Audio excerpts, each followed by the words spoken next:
what's up, everybody? I'm back. I wasn't live last week. I had a problem. My eyes were bloodshot. Kind of looked like Count Dracula, so I figured now I'll skip a week. But how's it going, everybody? You know, what's everybody been up to? What's going on? You know, I've had a fun week. I've been printing like crazy, putting out a couple videos here and there. I've got a couple people in the background, and anybody that would like to drop in and hang out and talk about what your laser printing, your FDM, your resin printing, your painting, any kind of hobby-related stuff like that we do over on Facebook and Twitter and everywhere else and where we're at, you know, you're welcome to drop in, hang out, and talk about it. But let me pull in a few people right now, and then we'll see what we got in chat here. Hey, what's going on, Matt? Hey, how are you? Real good. How you been, buddy? Yeah, I've been pretty good. Busy. Printing Very cool. honey badger, so I'm eating pizza right now. All right, no problem, no worries. Hey, we got another guy in the background. Let me bring him in. Wait a second. No, don't let him in. Don't let him in. You're not done yet? You're going to be like that old, like that the cartoons. Are we there yet? Come on, Matt, get it done. Let's say hi. We got a few people in chat here. Non-Pan, hello. Old Curmudgeon, how you doing, buddy? Maker Viking, Thomas, Kieran, Down Under, how you doing, Kieran? Hey, Kieran. Betty Boop 45, hello, everybody. Hello, Betty Boop. Let's see. SBC 3D, hello, how you doing? Kenneth, how's it going? Yep, how is everybody today? My wife's still in Florida. She comes back in like a week and a half. And I just put out a video. I was trying out some resin for a rep wrapper. And I put that out a couple hours ago. I've been printing for a few days. I have a bottle of their gray I have to test and start a video on. So as soon as I'm done today, I'll go find something cool to print, and I'll print up some files. But, yeah. So, hey, Loopy Lou, how you doing? So what's new, everybody? What's been going on? Trying to keep out of trouble and not succeeding. Hey, Dominic, how's it going? Oh, I ordered a new ESC, the 20 amp ESC. For my robot, because the ones that was recommended for them kept overheating on me. So I have the new one, the larger one ordered, like Kieran has put into his. I waited for Kieran to test it because he ordered it first and said, well, let's wait and see if it worked for him, and it does. So now that I know it works, I've ordered one. I've ordered two actually. Okay. And I'm going to throw it into my drink droid once it's done. Once it arrives, and get that up and running. I emailed Ocher 3 or 4 days ago, and I said, well, if you're not going to let me review it, what kind of a discount would you give me? Because I want to do some videos on it on YouTube. I haven't heard back from him, so we'll see if that goes anywhere. Gary T, how you doing? How's it going, Gary? I have. I saw non-fam on another channel.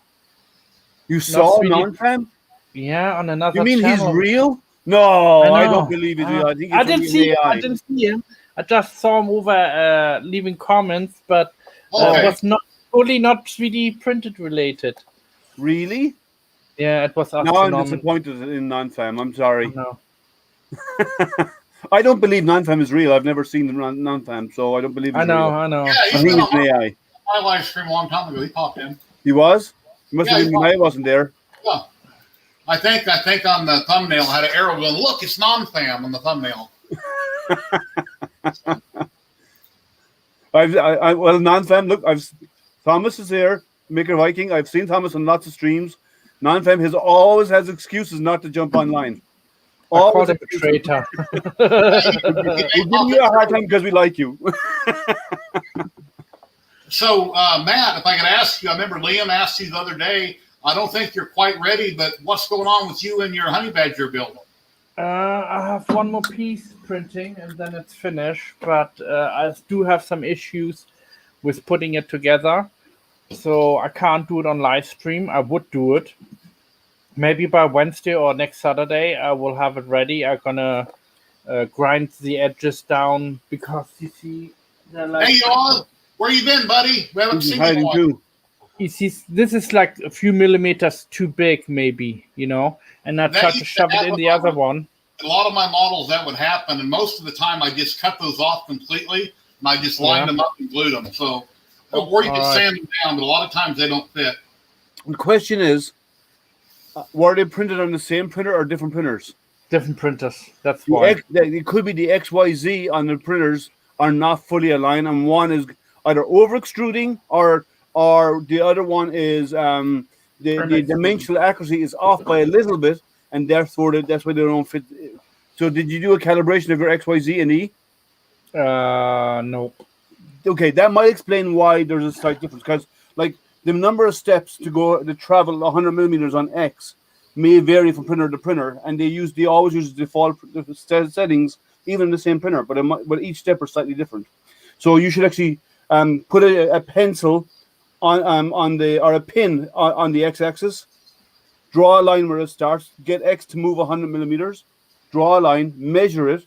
There's a little bit of calculation like you do for E steps, and then go into the firmware and change the X. Do the same for Y going forward and backwards, and Z for up and down. And then if you do that on all of them, then your dimensional accuracy of the printer is good. Yeah. So that's it could be variation in the dimensional accuracy because the E steps will vary a little bit. Go on, bring it up, Jerry. I know you're going to. You're dying. I can see it in his face. We're ready to bring it up. No, I'm not going to bring up your alter ego. I was waiting to bring up Mike. Yeah, I have had some prints from some designers that the keys would never work. Then I've had other prints from other designers. They always work fine, all on the same printer. So you never know. Yeah, but in FDM, it's often the dimensional accuracy. Hey, Stephen. In a resin printer, it's different because it's a Z movement. Right? There's only one real step calibration, right? But on an FDM, you have 4 of them. Math calibration.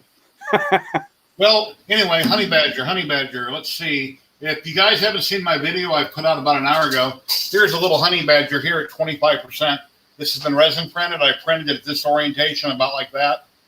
And that's done in a skin rep wrapper resin. The video is about rep wrapper and their skin color resin, which I thought was going to be a wax red. Originally, they said they're going to send me wax red, and I wanted gray. But once I got it, it wasn't wax red. It was skin, and then they've since renamed it. So I guess they considered that a wax red originally. Okay. Yeah, it came out really good. He's hollowed. So I got me a little Honey Badger now. So, sweet. Pretty cool. Came out nice. And then Matt's doing his at like, what, 250%? No, it's 100%. This is 100%. Yeah. That's going to be huge. Monstrous. No. Hey, how's fun?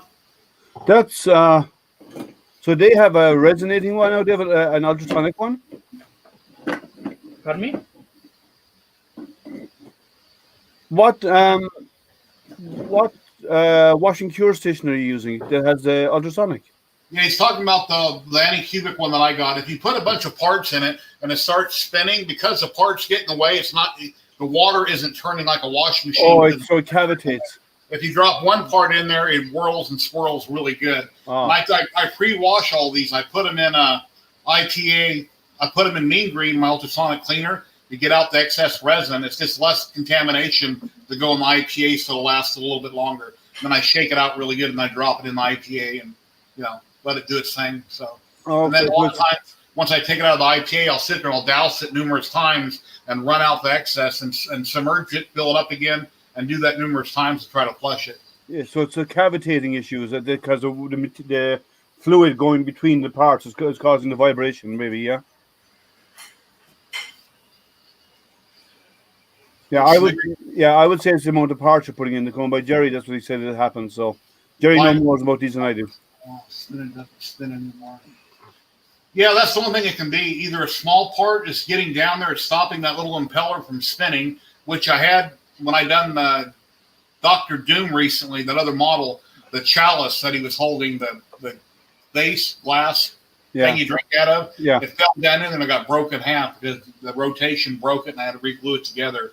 But yeah, it should work fine when it's empty. It's just to be overloaded at all or put a bunch of stuff in it, you don't really see it swirling. It's not doing its job as well. But if you put the parts into their basket, they'll never hit the impeller because it'll sit above it. Well, that's because this little chalice was too small for the basket. Oh, okay. Or too big, like a French fryer basket, that big holes in it. So in that case, it'd be a good idea to maybe use a bit of string and hang it inside there when you're cleaning it, so that way it doesn't go down and impact the impeller.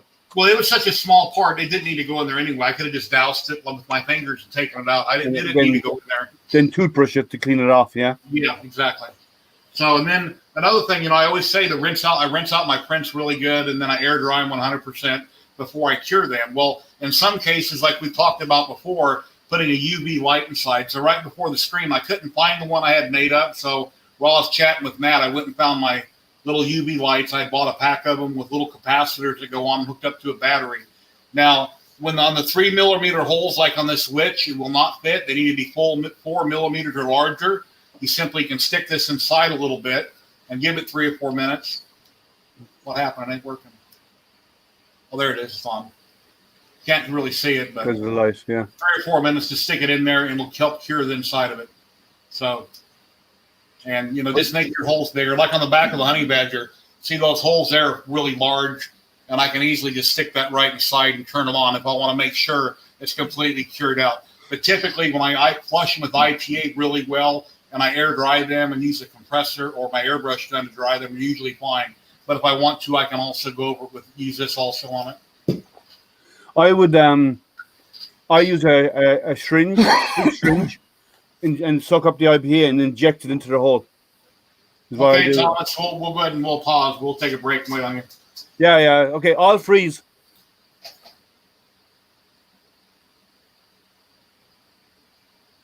Come on, Thomas. Can't we hold it any longer? Come on.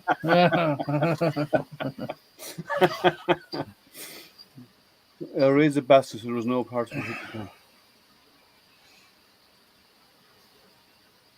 New wave. Well, start vibration. Hey, Stephen, how you doing? I don't know why it would slow it down, but I understand about the cavity, the vibration, because it would cavitate. The swirling with liquid passing between the parts would actually create a cavitation effect, like a vibration effect, possibly. But interesting.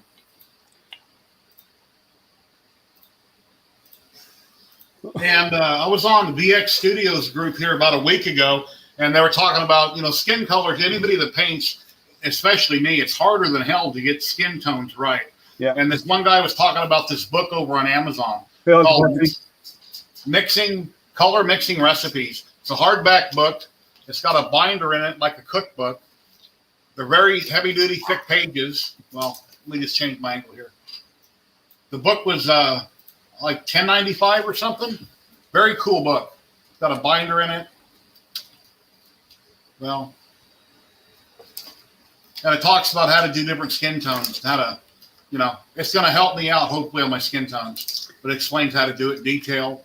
And the book was only like $11 on Amazon, free shipping with Prime. And it's a hardback book. Nice book. So anybody interested, it's called Color Mixing Recipes. I haven't read one word of it, but I've looked at the pictures. So pretty cool. Well, I cheat. I just spray gray and be done with it because I know I'm not good at painting. I know I'm not good at painting. And I know, as you say, practice, but getting practice is always a problem for me. And those UV lights that I bought this a few years ago. That's Sam right there. Okay. It's got a pack of bulbs. Got about, I don't know, a couple hundred of them in there, maybe 100 of them. Then the little, I guess they're called capacitors. Show me, I can't see. It's reflecting. They're resistors, they're not capacitors. Okay, resistors. Yeah. Put a resistor in on the battery side, wired up. Yeah. They're to drop the voltage, so it doesn't burn out and control the voltage, and they also control direction to some extent. Yeah, I use resistors like that. Yeah. Yeah, I use resistors like that for I use 330 ohm resistors created into a ladder, one after the other, and I use that and I connect up to a 12-volt battery with a capacitor, so I can vary a variable capacitor, so I can actually vary the amount of voltage going through it, and I use them on my telescopes because if you put enough of them in the ladder and you pass current through them, what happens is they create heat, because that's how they slow the current down. They generate heat. They expel the energy as heat, and I actually use them as dew heaters. So I make dew heaters out of them for my telescope. Yeah, eyes are really hard to do. I'll paint the eyeball white or an off-white. And then once that dries, I usually use a drop of black and try to figure out my circle on the black, and then take whatever color and I cut off the tip of a toothpick. And I try to be very careful with glasses on or magnifying glass. It's really hard to do. And I try to dot the center of that black eye. And if I mess up and one's like looking different directions, then I have to paint it over and start over. And technically, you should use a matte clear finish in between coats. Lightly go over it and let it dry. That way, if you mess up one color on top of the other, you can wipe it off and start over. I usually don't, but you should. So. Yeah, that's the extent of my painting. Gray. If I can't print it in different colors, I'll do it gray. That one. Yeah, she looks good. You know, you could bronze her. You could paint her a high gloss black after you prime it, and then use rub and buff. And you can hit it with rub and buff and make it look like a bronze statue or a silver statue. That'd work too. Well, if I spray it black, I have an airbrush with silver. I could spray the silver on. Let me show you on the robot.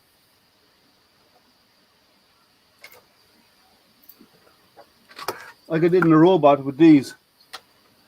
Okay. That looks good. It's black. It's glass black with a silver top on. Very Airbrush nice. done.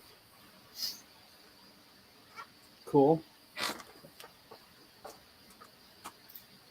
So I could just do that with it to make it give her a metallic silver effect.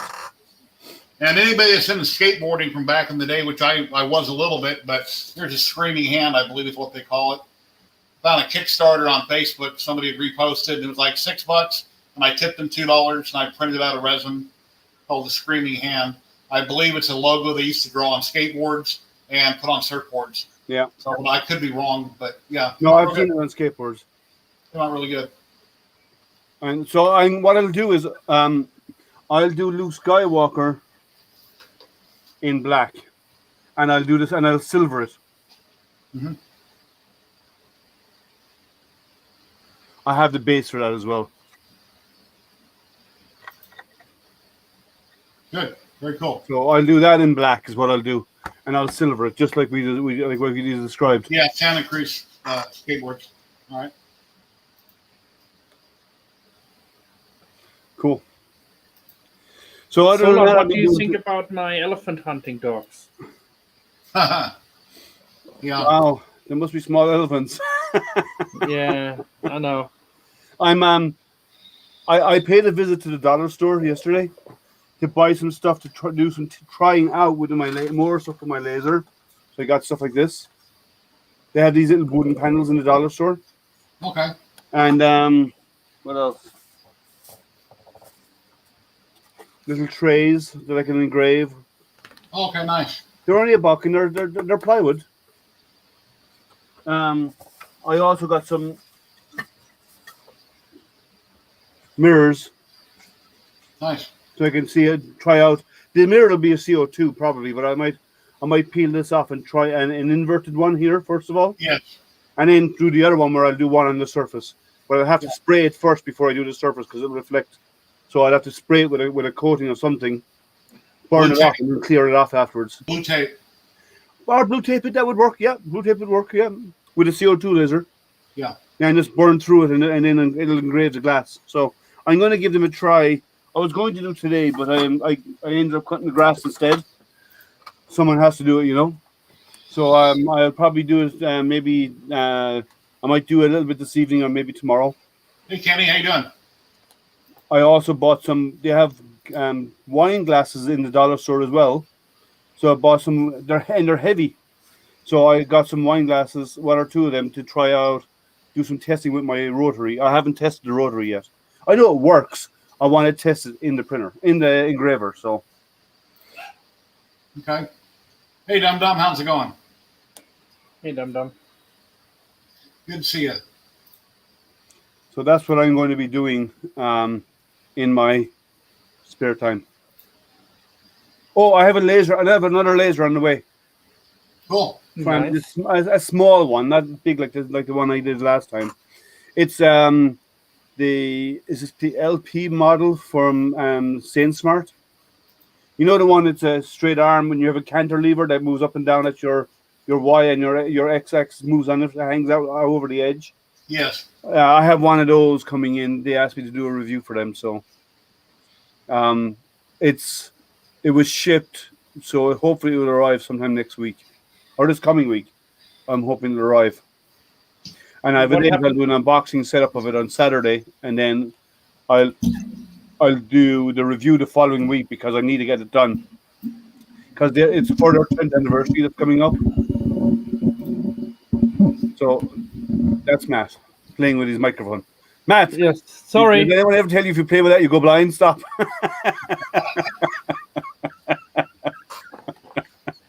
No, but how's your cat litter box or toaster coming Gary's along? already blind. So I'll give that. I'll probably get that done. I want to get it done fast for their anniversary. They also have an anniversary sale coming up.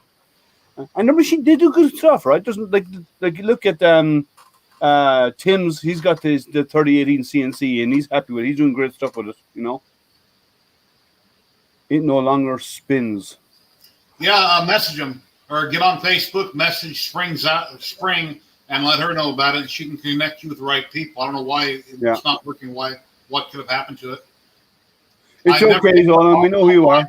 I'm assuming it's got a stepper motor down below. I've never taken the bottom off and checked. Yeah, it's I don't know if it's a stepper. I think it's something else, but it does have something like that. All right, it's got magnets in there, is what it is, and then the magnets rotate. Liam stopped when he needed. How's your what happened to the printer, the little one? What you had? It works. Nice. It prints. I was running out of filament. That's why this happened here, right? It ran out. I was one of those loose spools. It was running out, but the print is not bad. Yeah, it prints okay. I think I was just unlucky. Like that's decent quality print out of it.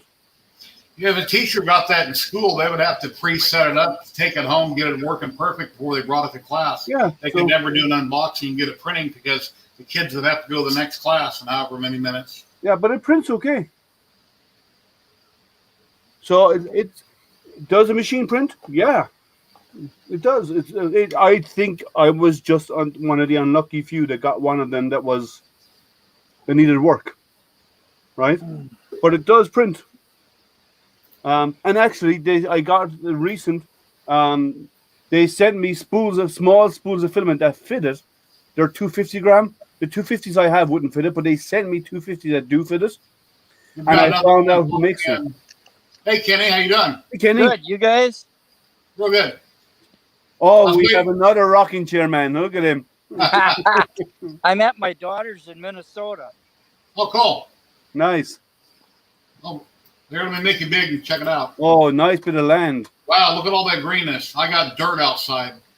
That's lovely. Very pretty. Love it. That's nice.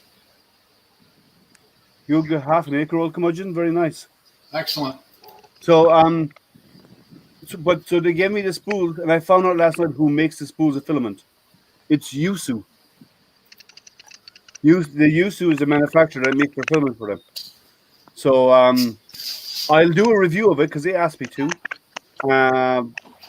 I gave them the option to back out of that, and they said, no, go ahead, do it. So I'm going to put it down to me just being out of luck in the one that I got. But once it's set up, it works. So if it works out of the box for most people, then it's okay. I'm hoping that it does. For most people, it'll be out of the box, but it does work, and it works. Now, would I recommend for a young child? I don't think so. I wouldn't let a 6-year-old use anything that's got a heated something that reaches 100 or 200 degrees to put their hand into it. But does it work out with supervision? Yeah, it does. So would I buy that? Would I buy that myself? Probably not. I'd probably save $70 and buy a bigger printer, but because you get a better life out of it, you know. But it works, so I can't really knock it that hard. I was just the unlucky one, I'm guessing. I'm hoping. Yeah, things like that. If you're under, let's say, 12 years old, you should be supervised. Yeah, and it says it's for 6 and up, and I would say 6 is too young. I would say someone at 11 or 12 possibly, There's a Loki Gator I've just printed. Oh, that's nice. I had to upsize it like to 600% to print it. So and I printed it up at an angle like this in my resin printer. And But then, it's tailed well, though. and then my wife wanted to witch on a broom. So What's funny, Kenny? Kenny, what's funny about that? No comment. yeah, I'm not going to be rude. I'll let it go. Can I tell a joke? Sure. I think I've told the joke before, did I? About the devil? Devil Did I ever down. tell a joke? Kenny would get it. Kenny would like this joke. This guy would, and I'm not against it. It's not about religion or anything. It's just where it's based, right? During church one day, the devil appeared in the chapel, right? Fire and brimstone and roaring and flames and everything, right?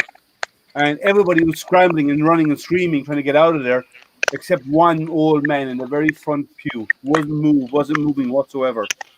And then everyone's screaming and panicking, and the devil says, "Are you not scared of me?" And the old man looked up at him and, "Nope."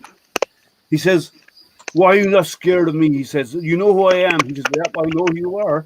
So why are you not scared of me?" "Because I've been married to your sister for the last 80 years. There's a lot of scratching noise coming from somewhere. That's Kenny. Okay. Yeah, I'm gonna get off here. I just said jump on. I haven't been on here for quite a while, so I figured I'd jump on and say hi. Well, you're always welcome. I'm on my phone right now, so I've been out metal detecting and trying out my new GoPro. Nice. Oh, cool. How you like it? I love it. The Hero 9 Black. That's the one. That's got the gyroscope. That handle's got the gyroscope in it, doesn't it? What's that? That hand holder's got a gyroscope in it to keep it level. Yeah. It takes awesome pictures and videos. Yeah. GoPros are good. They're good. Yeah. You can get cheaper versions of them, not GoPro branded. Right. You can get that. You can buy them online out of China, and they're as good as the GoPro. I know a buddy of mine who does rocket photography, so he goes down to Kennedy Space Station, Space Center, to take photos of the rocket launches, and he uses a sound-activated GoPro. So it's a GoPro with a sound-activated unit that he attaches to it, so it starts taking photographs when the rocket engines fire up. Is that a horse and buggy? I can't tell. Is that a horse and buggy? He had that cop look on his face. He turned sideways and he had that cop look on his face there for a minute. Yeah. Yeah, horse and buggy. Went up the alleyway. Okay. Cool. But he uses the GoPro, the cheap version of the GoPro that he buys out of China, because if it gets destroyed, he doesn't care. Because he puts them in places where they could get hit with the plume coming out of the rocket. But all he cares about is the SD card surviving. Isn't GoPro guaranteed forever, if I remember correctly? Not if you use it for something like that. If you're going to tell GoPro if you say what happened to it, and you say lined it up on the trench for the Falcon 9 rocket taking off, they'll say, "Sorry, we're not going to cover that." It melted. What happened, guys? 4,000 degrees, you know. Yeah.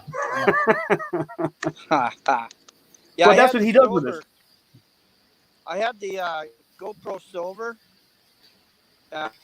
3, and then I went to the 5, and then I went up to the Hero 9 now. Yeah, but he uses the cheaper versions of them because he wants to put a trigger on them. We lost him. They killed Kenny. Well, take care, Kenny. Thanks for stopping in. You're always welcome. Anybody else like to drop in? I got a link there in chat. If not, if you don't see, I can repost it. You're always welcome to come in, show us what you're working on, talk about your hobbies and projects. Everybody's welcome. Nobody got the South Park reference? South Park? Yeah, when Kenny disappeared, I said they killed Kenny. Oh, okay. But so that's what he uses his cheapo GoPros for, because if it gets damaged, all he cares about is the SD card surviving. So they set up the day before the rocket launch. So no matter what the weather's like, their stuff is out there all night. So they don't want to run them on battery packs. And then they have sound activation. So it's not going all the time. It only activates when the rocket launches, and then they go out and they collect it a few hours later after the launch. Remember I said when my DSLR camera was getting hot or something was happening? Because when I resin lapse every half hour or so, it was shutting off. So I'd have to go over to the power brick, unplug it, plug it back in, and then to keep taking pictures. Yeah. So I done my video for DR.DOOM, and that was the base, a whole bunch of parts, and then the bottom of the base. And that printed over a 2-day period, basically, and the camera worked perfect. All the time lapses, not one hiccup. And then when I just done the video for these other parts here for my current video, it kept happening again. Every half hour, 45 minutes, I'd go in there and it's not clicking. So I got to unplug it, plug it back in, then it continues. So it randomly happens. Don't know why. So. But yeah, is the power brick hot? No, everything's fine. I put a bigger SD card in a long time ago. I went up to a 64 gig card. I ordered a different power brick and put on it that has a light. That way, if it's not working, I can see if it's off just by if there's a blue light on it. No idea. The room's not hot. The door's open, so it always maintains 78, 79 degrees in my whole house. No idea what's happening.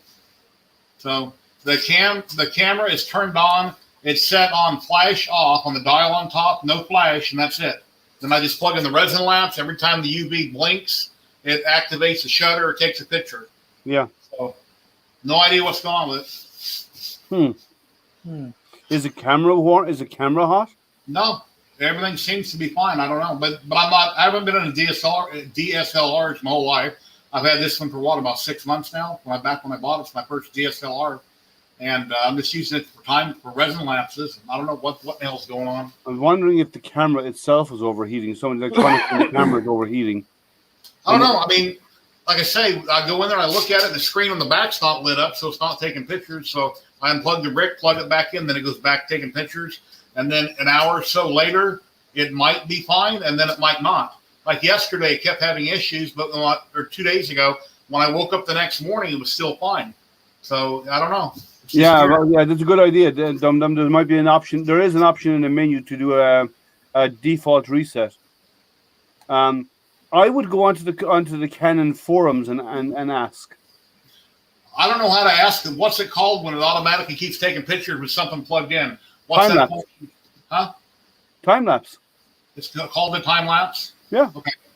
Because normally you put something in that port on the top, you have a button or something, right? Well, the cameras some of the cameras have time lapse built into them. But what you can tell them, look, I'm using a sensor activated time lapse. Okay. That has been activated every time a UV light is coming on my 3D printer. The cable is called a resin lapse, and it goes into the TS port. And when you take every time the UV is exposed, it creates a circuit that makes it this triggers the shutter.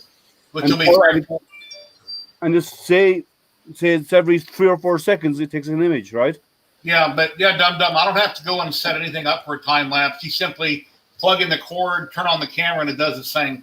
It takes 300 or 400 pictures. When I take them on my SD card, they're in one folder, obviously. I put them into DaVinci Resolve, and the minute I drop it on my video timeline, when I'm making my video, it crunches them all together, and then I can right-click on it and just speed it up or slow it down. That way, it just flows like a video. Yeah, and and explain to him saying that sometimes it seems to stop taking photographs. It's the same as having a manual TS plugged in, where you push the button to take an image. That's basically what you're doing. You're just doing it with a sensor instead. It's a Canon camera TI5. Let me grab it. The TI5. Yeah. The only thing I can think of is that there's something inside and it's overheating. Yeah. Or there's a power saving mode, but power saving mode still shouldn't activate if you're taking an image every 3 or 4 seconds. Power saving mode should only kick in if it's. Could it be the resin lapse? Slightly, possibly, I would say, but it's hard to tell. Yeah, there's no battery in it right now, but. Yeah. I need to find myself a cheap one as well. I need to go look for one because the cameras I have the Canon camera I have is modded. So every image looks pinkish red because the color sensor filter that's over the sensor to make it look, to make whatever the sensor sees be the same as the human eye, is removed on mine. So every image I look at looks like it's kind of reddish pink color by default. Why? Yeah. So yeah, the infrared and the UV. Yeah, mod- the Resident Labs cable, I don't see how there could be a problem because it's just got a sensor on the end of it, and it always works. But the camera is just actually just shutting off. So, and when the camera shuts off, if I go in there and I click the camera off on the top and click it back on, it doesn't do anything. I have to go down to the power brick, unplug it, and plug it back in, and then it just keeps working. Then, yeah, the IR filter is removed on my one. Yes, the IR and the NUV. I want mine modded to take the filter off over the sensor. You would assume when I turn the camera off, when this happens, and I click it back on, it would work, but it doesn't. I have to unplug the brick and plug could the it brick be back firm? Well, now, could it be firmer? It could be firmer on it because firmware could cause it to hang up. It could be software. Go and see if there's a software update available for your camera, and the instructions on how to update it will be out there, because it could be a firmware issue. The software updates are actually done on your SD card. Basically, you put them onto the SD card, you load it up, and it reads it off the SD card and loads into memory. Go check for firmware updates. Okay. It is for photography. Yeah, for astrophotography, yes, it is. That's why I removed it, because the normal human eye does not see red very well. It sees green very well. And what happens is, by removing those filters, the sensor itself can see way more than the human eye can. So, but they block that to bring it down to the same level as the human eye. It's an EOS Rebel T5i by Canon. And then a port I plug into is right here on the side on the top. It is called a TS port, I believe it is. Okay. So by removing that filter, my camera is more sensitive to reds, especially reds, colors and so on, and because, as I said, the filter blocks the light and dims it down to what the human eye sees, which is only a small spectrum of light. So but the chip is far more capable. So that sensor being removed allows you to see stuff the human eye can never do. If you guys haven't done it yet, please hit the thumbs up, like, subscribe. I'd really appreciate it. Hey, Jeff, how are you? Hey, Jeff. It's on, Jeff. All the way over there in British Columbia. Yeah, I was watching the Olympics this morning. They had different women diving off a diving board. And I didn't see how the one woman, I guess earlier she had fell, so I seen a mark on her leg like a cut. She went on the diving board, started bouncing. For some reason, she just gave up and just jumped in the water and just completely blew her chances on winning a medal. I don't know. Maybe her leg was hurting. Something was wrong, because she started bouncing and they were talking about how good she was probably going to do. And then she said, screw it, and jumped in the water. So then they had a guy from Henderson, Nevada, was in a bike wreck a couple of days ago on a mountain bike in competition. He wrecked and like 3 or 4 people ran him over, and he has a severe concussion. He's in the hospital. And yeah, I'm real heavily into the Olympics and watching all kinds of different competitions, gymnastics and running and a lot of things. So you see that? Was it a Filipino won the women's weightlifting? Okay, I haven't seen any weightlifting. Yeah, I'm not big into it, and an Irish guy won one of the boxings. Got a boxing medal. Oh, cool, awesome. Hey, here we go. We got Zolan popping in. Hey, Zolan. Oh, puppies! Sorry, Oh. say puppies. Puppy cam. Cute. They're sleeping. Oh no, we have a roamer. Their eyes are open now, so they're up and about.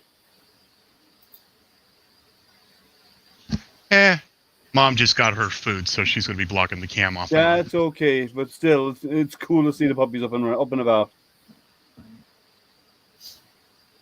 Did you? Oh yeah, that's You colored them? already. I see pink on one of their backs and orange on the other. Is that just the camera Did you lighting? color strike them, or is that the camera? We use a Sharpie, and we mark the girls and boys. One's on the butt, one's on the girls, and then we use colors. Otherwise, how do you tell them apart? Because white is white is white. Yeah. Yep. Yeah, okay. Well, I normally turn them around and look at it if it's a female. No, but he means. But there's 5 of them. Yeah, there's 5 of them, so you want to know which is which. So Yeah, I know No, what you mean. that's fine. Yeah, and then, like the first time they change their code, that'll disappear anyway. Yep. Actually, we have to remark them often. Yeah, you probably have Oh, to. there goes my camera. Yeah, if one of them's sick or not doing it, you don't know which one it was. You can keep an eye on a certain one by somehow marking it. That makes sense. That is that is actually the camera I'm using is actually a GoPro Hero 9. I don't have any GoPros. So there's the boys hanging out together. Oh, is that a boy and girl? I can't see. Yeah, it's a pink. One of each. It's one of each. Yeah. Cool. Hey puppy. Hey puppy. You wouldn't. It's hard to believe that something so small is going to turn into something so big. Mm-hmm. That's Mom. Mom said, "Screw your camera." That's funny. Oh, guys, I'm thinking about to have a European hangout. Awesome. You should. Yeah. I don't know what day yet to do, so suggesting people Monday maybe. Or, Well, the weekend is probably better because most people are not working. yeah, Sunday. Maybe, yeah, Sunday morning our time. It'll be Sunday afternoon your time. Yeah, I thought about when I do it in the evenings or 6-7 o'clock, my time. Well, if you do it in the evening your time, we'll end up joining you anyway. Oh, then I have to change it. Yeah, I didn't know that Kersey was Thanks, on this Matt. morning unboxing. I've You're been welcome. working on my video all morning. I don't always get on YouTube when I'm working on videos. I'm behind on some projects. Yeah, I have a review recorded for Focus that I need to do a bit of editing on, and I need to get it done. I have to record one, and then I have another laser coming in, so I have to do the one for that. The guy, Artur doesn't want a review done. They want me to test it. They want me to find flaws. That's why they said it to me. That was their goal. So, but I did a live unboxing because it's good for the channel. It's good for people to see how easy it is. Oh, that's Put it together. almost perfect. I'm using a cinder block. Well, I say almost perfect, and then she goes and moves right in front of it. Yeah. Look at my butt. That's what she's saying. Yeah, she'll move eventually. Which clock is that? Old Curmudgeon. What was that? Old Curmudgeon said he wants to do his clock assembly video. Ah. Just turn on your cell phone, sit down, and start doing it while you're watching us. Just have the cell phone going, put it together, and then cut out the audio and play music, and there's your video. Mommy's patrolling. My last couple videos, I haven't been in them other than my hands are in them, or I'm just talking. Or actually just play music, and you don't see me at all. And one of them I did, and the one on DR.DOOM. When I sold my resin printed Spawn on Etsy, the lady that bought it, they said, "Hey, if you can find a DR.DOOM on a throne, we're interested." So I looked around with some of the designers I know. I found one that had one that he commissioned a while back. I got the files from him. I sent her a picture. She goes, "Yeah, that looks cool. How much?" I said, "Well, I don't know how much until after I resin print it, paint it, and see what kind of materials I end up using." And then I threw her a price, and I said, "Okay, I'm going to throw this up on Etsy in about 10 minutes if you want it." I waited for her to respond to me, knowing that she was home. And I figured, well, if she doesn't buy it, somebody else will. No one's committed to it because no money had exchanged hands. I didn't want to go around Etsy for payment. I wanted to go through Etsy. That way I get feedback and reviews, etc. So I went ahead and I threw it up, and she bought it like 3 minutes later for $280 is what I asked for it. Nice. So, and I'm going to, here in the next couple of days, I'm going to print another one, and probably one or two more. I'll keep one for me and put another one up on Etsy probably. But yeah, it came So out really do you good. use them for a store or something like that? I don't know what they're using them for. So she had it sent to Michigan to her boyfriend's house, I guess. So Okay. Anyway, yeah, it's pretty awesome. So a lot of work though. Painting is very time consuming. Painting. Yeah, it is. I don't know how I'm gonna paint the honey badger yet. Well, you give it a straight single color start off with, and then after that you can decide. Yeah, prime it. Don't you have to ask her what color to paint it? The honey badger. Exactly. Ask James. He printed one of these really super big. No, they honey badger is it used to be a term meaning your wife as well. Oh, okay. Hey, Sergio. Sergio, how you doing? Sergio? Yeah, there's his box of parts. Yeah, quite a bit. Yeah, it's gonna be a big honey badger. Yeah, but I would go by James's. Go look at his pictures. That he has of it. Base your painting off whatever they did. Whatever they painted it, paint yours to look like that. Okay. That's what I would do. I mean, I've got their sticker here I'm looking at. It's got like an orangish gold coat. I don't know, gray and black and orange and gold. And I definitely paint the school color gold, like honey color. So anyway, so I'll get this painted soon. I'll get the witch painted. I'll get Loki Gator painted soon. And before my wife gets back, I'll paint her witch. So it's gray and gold, basically, is what it is, Matt. Yeah. So spray the whole thing, your primer gray, and that's your base. That's your base, and then give it another gray coat to top it off, and then you can get you can do the gold, like you can get a goldish kind of metallic paint for the rest for the outfit that it wears. Yeah. Kieran, are you still in chat? Kieran, I was wondering if you got the stickers yet. I think it's been like 3 weeks or something, so you probably should have got them by now. You think talking about that? Remember in June I sent that to that mace that I 3D printed for Rene. He still hasn't got it, and I sent it at the beginning of June. That's weird. The last I checked, Kieran didn't get it yet. Huh? The last I checked, it was after being processed through Chicago. It spent a month in Chicago waiting to be touched, and now it's sitting there again. Huh? So if it's not in Denmark tomorrow, I'm going to check tomorrow, see if it's in Denmark. And if it's not arriving in Denmark, I'm going to call them and yell at somebody at the post office. 2 months for what should have taken no more than 10 days is ridiculous. So I'm going to yell at somebody over it. Hey, Brandon, there's my son's in chat. How's it going, Brandon? He's probably at work right now.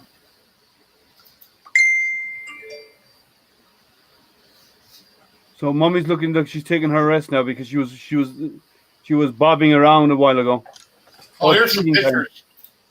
There's a picture of Dr. Doom there that I had just done. That looks really good. I'll show more pictures in a minute. We got David Petzel popping in. Hey, Dave, how you doing? Dave, long time no see. Yeah. Where you guys been? No, you're always Where here. you guys You're the one been? that's missing. Haven't seen you in months and months. It's probably been at least a month, maybe even 2 months. It's been 2, yeah. I've been so friggin' busy at the restaurant. It's just crazy. But it's good. That means business is bouncing back again. No, it's not good. We have no help. I had to close down 3 days last week just because of the help. It was crazy, and I'm just having to fill in on all the anybody that doesn't show up, I have to go fill in. So Are people still making more on unemployment, or are they sick, or what's going on? they're making it's so bizarre. You just never think that we're all a little bit older, so we know what we can survive on and what makes us comfortable. You can't imagine a person making $300 a week in unemployment and still thinking that that's enough to survive on, but they are. So, we've got, and back when it was $600, it wasn't a big deal because we understand, man. I mean, if the government's going to give you that money, why do you want to work, But now with the $300 in Iowa, it's going to be over at the end of, it's over right now. So now we're starting to get a lot of people coming back, and we just had 3 applications yesterday, and then 3 of our people are coming back. So, yeah, it's been a mess. Actually, here in Oklahoma, I could survive on 300 a week with my current mortgage and everything, but I just have to cut down everything else. Yeah, no, I totally get it. You know, I totally get it. But I get less on surviving. I use less money. I have something like 1,000, 1,100 quid what I use to survive a month. So, I mean, but I haven't stopped doing 3D printing, my friends. Check this thing out. So I have an elevator at the restaurant that's over 100 years old, and it's a freight elevator, and the government requires me to update a bunch of the stuff, which on a 100-year-old elevator is almost impossible. I mean, I my elevator people, three of the businesses can't even do what needs to be done. So I'm having to try to think outside of the box and do this all myself to get it to work.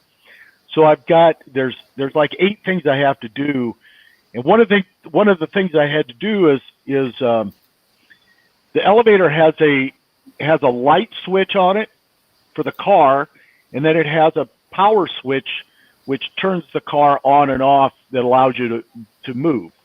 So they wanted me to put in keyed switches on both of these. Well, it's a 100-year-old cast iron front plate, and the back of it has no room to put a keyed switch in it. Uh-huh. So I talked the guys into, all they need to do is they need to be able to turn the elevator off and then lock it in the off position so that they know that it's not going to move while they're up above working on the cables or down below or anything like that. So here's what I built. Okay. So this is a little plate. This is keyed. So I just open it up. You can see it just locks into place. So I just open it up. I pull it down. They can flip the switches here and then take it up, lock it, and then you still have access to the buttons. So in normal operation, it looks like this. I've got the buttons and no access to those switches. And then when they come to work on it, it comes down, and then this has, it mounts with screws that I've cut into the side of the, there's a little 2 little angles, they're cast iron that come up that must have been put into place so that when you're moving stuff in and out of the freight elevator, it doesn't bust those switches off. Yeah. So it just sticks out far enough. So that's why I've got these angle cuts in it. Those are angular pieces. This fits in just perfect. And then it allows me to take it, lock it up, and then, so that's one of of the 8 things that I have to do, I've done, this will be the 5th thing that I've done. I've still got a couple, I've still got some electronics that they want a phone put in it. Okay. Well, needless to say, when you're working with an elevator that's 100-year-old, it doesn't have the type of connections. Everything is AC. There's no computer in it. Everything are just analog switches, AC analog, on and off. You push a button, brings the contactor together. That moves it up. Then there's a switch in the door that breaks that contact when it reaches that, and then it makes another contact that keeps the circuit powered, to hold but not moving. Yeah. So I have to bring in, coming off this switch box where this is, I have to bring in a power line, and I have to angle up and put in a receptacle box, because they're requiring me to have a receptacle on the top of the elevator so that they can plug in power equipment when they're working on the elevator. So I'm going to put that up there, and then I bought a real nice digital set of telephones that are wireless. So I'll just plug that in there. It's got an analog connection to my PBX Where system. you are, you can put wireless in it, because I know in some states the elevator code says it has to be wired.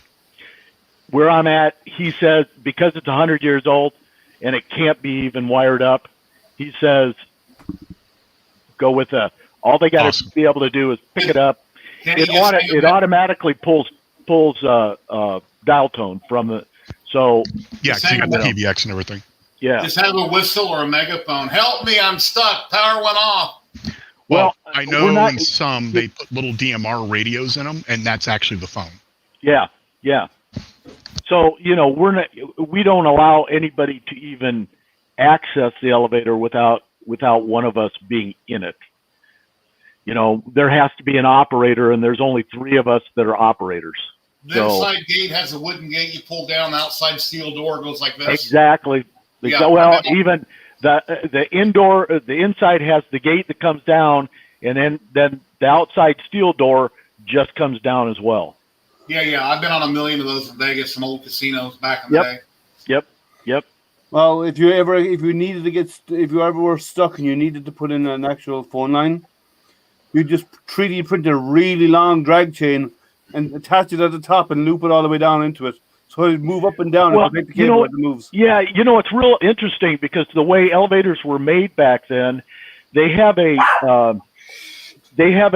real large circuit box, and then all of the AC lines are like 1/2-inch, very flexible lines, and those all come in and then just droop down into the pit, and that's what keeps them going. And then total access to that box can be picked up right there. So you get on top of the elevator, and the access box is like 4 feet from the top of the elevator, and you just open it up.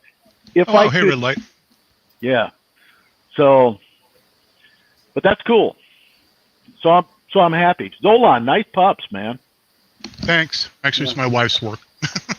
Hey. It's why I get away with all my hobbies, because, when said and done, hers cost about the same. So, is that like a husky type? Samoyed. Oh, a Samoyed. Okay, got it. Yeah, nice. She breeds, raises, trains, and shows, and trains for service as well as service dogs, Samoyeds. Red light, did you get your LCD cleaned off at the dried resin with a razor blade? Just very carefully scraping it off. I don't know if you got that cleaned off or not. I didn't hear back from you. I have that problem, but I have to replace the screens. Yeah, I gotta pop off for a few minutes. I'll be right back. All righty. I have started taking saran wrap and using Captain Tape. I tape a piece of saran wrap over the screen, and then that way, if I get resin on it, I can just pull that off. Well, the reason why on my 4K, the reason why normally you could scrape it off the glass because the glass is facing upwards, but the screen was installed upside down. So the resin that just seeped out attached to the back of the screen, which has the polarizer layer on the back, right? So I either have to scrape it off the polarizer layer and put on a new polarizer, which you can do. You can buy the polarizer and put a new polarizer layer on it, or but that's really messy to do, but it's possible. Or just buy a replacement screen and put it in. But to put it in, I need to get out an angle grinder and grind the gap of it wider so it fits in the right way around. A lot of people, a lot of resin printers are coming out with a protective coating, has a little tab, and people like to peel off and go look at the layer. Leave those on. I leave them on. Definitely leave them on because that's exactly why they're there. Even my FPV goggle inside both the lenses that you look through, Yeah. I left them on that even because it's one of those. If I scratch it by putting it down somewhere else, I can just pull that off and put a new one on. Well, you can buy screen protectors for your LCD for your printers. Yep. Yeah, you can actually also get Gorilla a piece Glass of ones FEP. even. You can get a piece of FEP and just leave it on there, tape down the FEP, and put the bat on top of that other piece of FEP. But the problem with that is the FEP, the two layers of FEP have a tendency to stick to each other because they're designed that way. They're designed to be like they have a tackiness to them, and they will actually stick together. And especially when it's warm out, those two layers of FEP will actually stick together, and one will put the other up. You're talking the screen that's under the vat. Yes. Oh, I was going somewhere else. I thought you were talking the control screen. My apologies. No. The screen under the vat was in upside down, and I've also got resin on my little Mars that I don't know, about a year I used it, and all of a sudden my buttons wouldn't work. I go to hit the button, but I got to hit way down here, and it was all screwed up. And somehow, once I took it apart, LED sitting the replacement screen, resin had somehow got on it, and it got seeped down inside of it and screwed it up. Yeah, but I'm not that screen. Yeah, I'm not a messy person. I'm really clean with resin, but somehow resin got in it. Yeah, but no, I'm talking about the UV exposure screen, and the way they're done is obviously you have a sheet of glass, and then you have the LCD part attached to it, and then underneath the LCD you have a polarizer attached to it, right? And for some reason they're saying that you get better prints when you put the polarizer in pointing upwards and the glass pointing down. Now the problem with that is the polarizer, if your FEP tears and any of it gets on the polarizer, you can't get it off because the polarizer is a thin layer of plastic, right? So what you have to do is either replace your screen or scrape off all the polarizer and relay on a new polarizer. Now I have to see if I can find polarizer for it. If I can, I might just do that. If not, I will have to go and get replacement screens for it and then what I'm going to do is when I do get a replacement screen, I will put the screen in the right way up. So because the way that there's a slight offset between the painted glass, which is normally the top layer, and the LCD attachment to the underside of that is slightly askew alignment wise. So when you put it in the right way around, it doesn't sit all the way down because it's actually touching the opening. It's actually not sinking all the way in. So I need to get an angle grinder and grind it back to make it sit evenly. If you have any trouble, you know what to do, right? You know who to call, right? Ike. Thanks, Jerry. Love you too. Anyway, here's the pictures of DR.DOOM that I printed, painted, and I sold on Etsy. 2 minutes later, a lady had requested that if I could get one and print it and paint it, how much would I want? And I said, well, I don't know how much I'm going to want until I get it done. And I threw her a quote. Go ahead. I thought you already told us this. Yeah. And then David Petzel popped in, and then I quit showing pictures. I saw it on your page. It was the base is like 7-inch by 7-inch. Yeah, it looks incredible, man. That is beautiful. I'm gonna make another one. So, what did you charge for it, Jerry? 280. 280. Oh, there you go. I had about $60 tied up in it, and then about 2 to 3 days worth of work. Because painting sucks. It takes a long time. So when people ask how much the puppies are, and my wife rattles off the price, and they're all like sticker shock, and I sit back. We sit back and go, "You do realize that rainbow blanket you see there and everything? That my wife has been sleeping in the pen with the puppies since they were born. So how much is her time worth?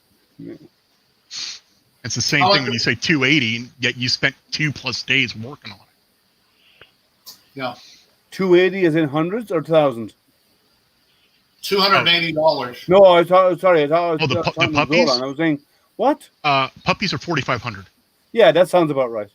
Wow. For a full breed, yeah, that sounds about right. Wow. Now that price is variable depending on strings. So of course, but even then, that's about average for a full. If you can get it, that's awesome because it's like, well, there's my big TV, there's my new TV, there's my laptop. Name one of them laptop. Name one big screen. The puppy mills charge more. Yeah. Yeah, but and the thing is, you it's a full breed. You got papers. Yep. I'm sure they're all IKA certified, right? AKC, they're all AK AKC registered, Yeah. champion parents normally, Cool. full health testing going back generations, full lineage paperwork, and we also require health testing of even our pet puppies. What kind of a guarantee do you have once you sell them and the people take possession? There's some guarantees dealing with hip dysplasia, genetic defects that we didn't know about. But we also have, if something happens to you or something happens in your life to where you can no longer keep the animal, it comes back to us. Mm-hmm. You don't need to worry about finding a home for it. In fact, if you place it without telling us, you're in breach of contract, and that's $10,000. Well, I think it's better to go back to someone who knows how to take care of them. So I think that's a good clause. Wow. And if you do show and everything else, it varies. Yeah. Is that the same mother that had the last litter that you drove around the country? No. Okay. No. You have to give them breaks. So I was wondering how long of a break you'd have in between moms before they got pregnant again and have to go through that all over again. 1 to 2 years, but normally for us, it's closer to like maybe 4 years. We get 2 litters per girl, if that. Okay. Because we don't have the time, we don't have the money to keep doing it, because we do not make money in the end run. We don't. Yeah. Taking care of pups it's expensive. Well, it's the train. She's already started training these. Yeah. No. But that's why I don't. Mine is a mixed breed. I like mixed breeds. I like full breeds too. I like mixed breeds because they're generally they have less inherited issues sometimes. Liam? Yeah. This breed, specifically our lines, there's only 3 things we ever need to worry about. And if you don't double up, you ain't going to have it happen. I own a purebred English cream golden retriever, and we used to have purebred goldens. Well, I had 3 of them, and every one of the purebred goldens had ended up with hip problems, and so we bought the Irish or the English cream to get around that hip problem. And she has 0. She's 8 now. She has 0 hip problems, 0 any problems. I'm so happy with her. Hello, Ann. How you doing? I didn't see you there. Yeah, in Samoyeds right now in our lines, we always do health testing. That includes hips, heart. We actually just started recently adding heart because another line that we're not even related to has started popping heart issues. So now we test for it just to be safe. Eyes, because there's 3 different types of cataracts that Samoyeds can get. One of them is breeder option. The other 2 are, if we have that happen, that line gets cut. We don't breed it anymore. It's done. Yeah, all of that's got to cost some money. Yep, and we've had to cut off one of our breeding lines. And then there's temperament. If we end up with a litter where 2 or more of the puppies go to homes and turns out to be aggressive, that line gets cut. They don't get bred. Well, how many breeding pairs? We've never had that happen yet. We don't actually have breeding pairs. My wife actually only has 1 girl who's spayed and a bunch of boys. And gotcha. the girls that we place and other breeders we work with, we bring a girl in every now and then. Well, so what's this girl? This girl's actually from our line. She was placed with a good friend who's going through a rough time right now and had to come stay with us. And we figured, well, we're owed a breeding anyways. Let's just get it done. I gotcha. Nice. Cool. So I'm going to be busy with laser stuff recently, as you know. You weren't on earlier, Dave, so that's why I'm bringing it up again. Sweet. Lasers? Lasers, yeah. I'm actually busy talking to the space station. Oh, ham radio? Yeah. So that's laser engraved. So what's your call then? That's beautiful, man. That's beautiful. My call is KF0GGZ. November 0, Lima Oscar Zulu. No. No, that's Kilo. me. Oh, gotcha. Hold on. What is it again? November 0, Lima Oscar Zulu. It's my name NO0. What was it again? backwards. It's NO0. Zolon backwards. Oh, Gotcha. yeah.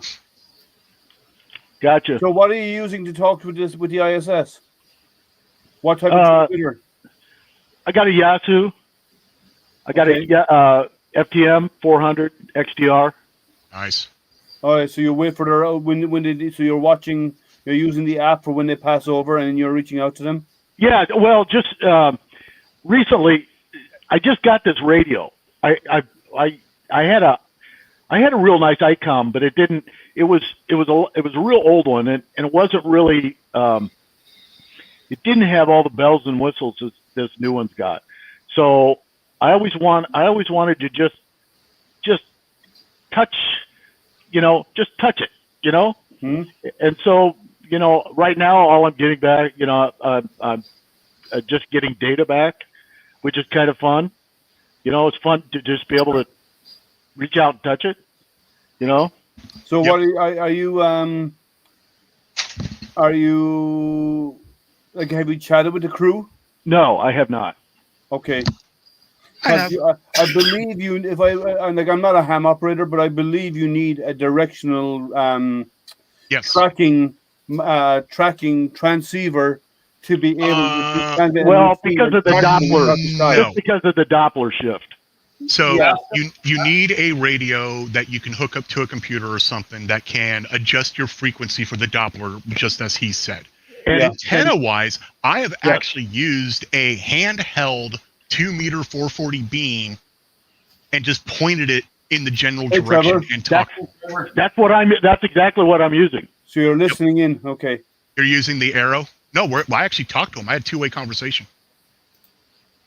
Sweet. Really cool. And I was using a Yasuo VX5R. I didn't even have the computer to adjust for Doppler. Nice. Yeah, I've Nice. done it with I've arranged for classrooms to speak with the ISS, so they could talk to an astronaut on board. Ask them where that tapping is coming from. See what they say. Sorry. Ask them where the tapping is coming from. The Anybody's tapping? watched a lot of videos. There's been many people on the ISS that hear a strange tapping sound driving them nuts and they don't know where it's coming from. It's probably Yeah. Morse code. Considering what's recently happened with the Russian module, that I won't pushing? ask him anything like that. Yeah, that was interesting. For an hour, it was pushing him out of position. Yep. But one of the other systems activated and counteracted it. Once it was detected, it actually corrected. Actually, the Russians engaged the module on the other side to Yeah. counteract it. I know, but but the computers actually took over and actually calculated and brought it back. Yep. and kept it maintained for an hour until they managed to get the other system to shut down. Well, and the thing is they're still doing investigation on truly what happened. Yeah. So what happened is the next time it came around and passed over Russia, they actually send remote kill commands to the Mhm. engines, and that's what stopped it. And now they're trying to do so. Normally, they would purge off the Hey, propellant, Dixon. Yeah. and they're worried about doing that purge now because they don't know if it'll repeat the going? same scenario. Pretty Yeah. good. How are you? Good. I don't think the engine module on that is actually modular, so I don't think they can drop it.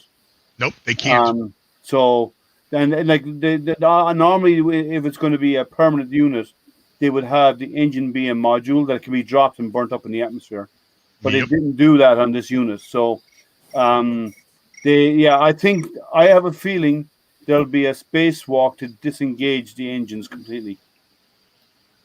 Yeah, they're talking about completely disengaging and possibly even doing a walk to cap them. Yeah, but I think they will go out. They'll actually go out and disconnect on the outside. So Yep. they'll actually disconnect the plumbing on the outside and the electronics on the outside. I think they used the arm to do some of that already. They probably have, but they still have to tie it all up, and so they'll go out and they'll actually pull the electronics on it, so the stuff can't communicate. They'll go and cut everything. Yeah, I'm trying to remember what. There's a YouTuber I follow who deals with who constantly is going over that. What was this? He did a video just a few days ago about it. So they think that the engines were actually causing the motion. No, they did fire up. They fired. Unscheduled. They fired up and started pushing the space station out of position. Oh shit! And for a whole, and then what happened is on the opposite side there is a unit on the other side.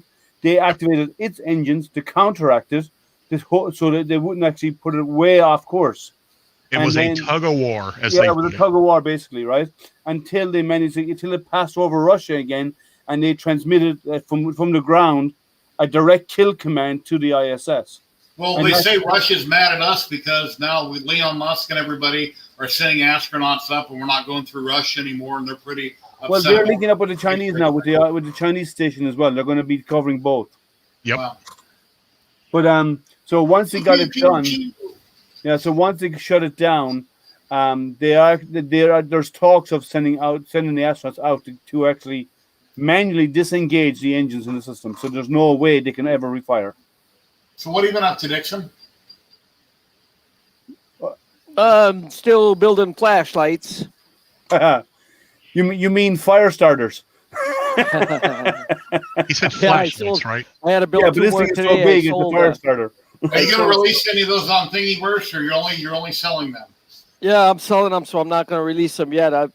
This is my 8th one. I sold 7 of them, and I got to make another one. And then I'm making a 20-some inch one with a 9-inch lens on it, a big one. So when you hear of fires in that area, you know who's the cause of it. Yeah. So have you measured the lumens on it? Yeah, that's why people like it so much. The popular one is the camouflage one. Very nice. It's got 10,000 looms. Wow. That's what my Stanley has. Yeah, I got some pictures here. I got 2 pictures that I took, and I should have had my wife take the pictures because I was drunk actually blocking most of the light out with the picture. Let's see where it is here. This is by my place, and I'm blocking half the light out. But then I shot it across the football field, and there it is way back in the tree with the smaller lens. Wow. Wow. Nice. So it's been really popular. Take it off, and I'm thinking, boy, what if I built a giant one for a Jeep? Yeah, I have a Jeep, a Wrangler Jeep, and I'm thinking guys would go crazy over that. If you ever need any testing, I've got miles of ranch land behind me. Yeah. Well, so I told the guy, I was selling these, and then I told the guy, he says, well, I'm working on a real big one with a 9-inch lens. And I says, well, I don't know. I'm going to have to charge, depends how I rig it up, the electronics. I'm going to have to charge $250 or $300 for it. And he acted like, oh, yeah, no problem. I want to see it. I want to see it when you're done. So we'll see where that ends up. I'm building the front piece right now, and this piece here I'm printing right now, and it's this whole piece, and then I'm going to make sure all the parts fit together, and then I enlarged it 200% from this size here. This one here I think has got to be 12 or 13 inches. Oh, here's my tape measure. Oh, the one is that one of the flashlights coming through the window? This is 13 inches, and I think the other one, 250%, is close to 18 or 20 inches. Hey, Dixon, see this one? Yeah. That's 5,200 lumens. Okay. This one here is 10. I made it so it's 10,000 looms, and I couldn't go any bigger because the big one I'm building for me. You got to be careful. If I would go close to 100,000, then you set a piece of paper in front of it, it'll actually burn it. Yeah. Well, this one, you can actually, if you put your hand here, you can actually feel the heat coming off it. Yeah. Even with LEDs.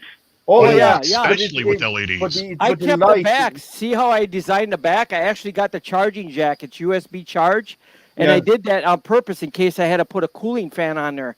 But if I build one with 100,000 looms, I have to put a 2 by 2 inch heat sink on it with a cooling fan for that LED. I wonder Wow. what the Luxor is in Las Vegas that you can see from space. It costs them over $1 million a year for the power bill on that light. I wonder how bright that is. Yeah, that's one way to test your light. I shot this in the space, and when you see that middle beam going up to nothing, then you know it's a good beam. Well, the fact that you see the beam is the light reflecting off particles in the atmosphere. Yep. That's what you're actually seeing. So You get a the standard light, you won't see that nice big beam. Yeah. I already designing one now.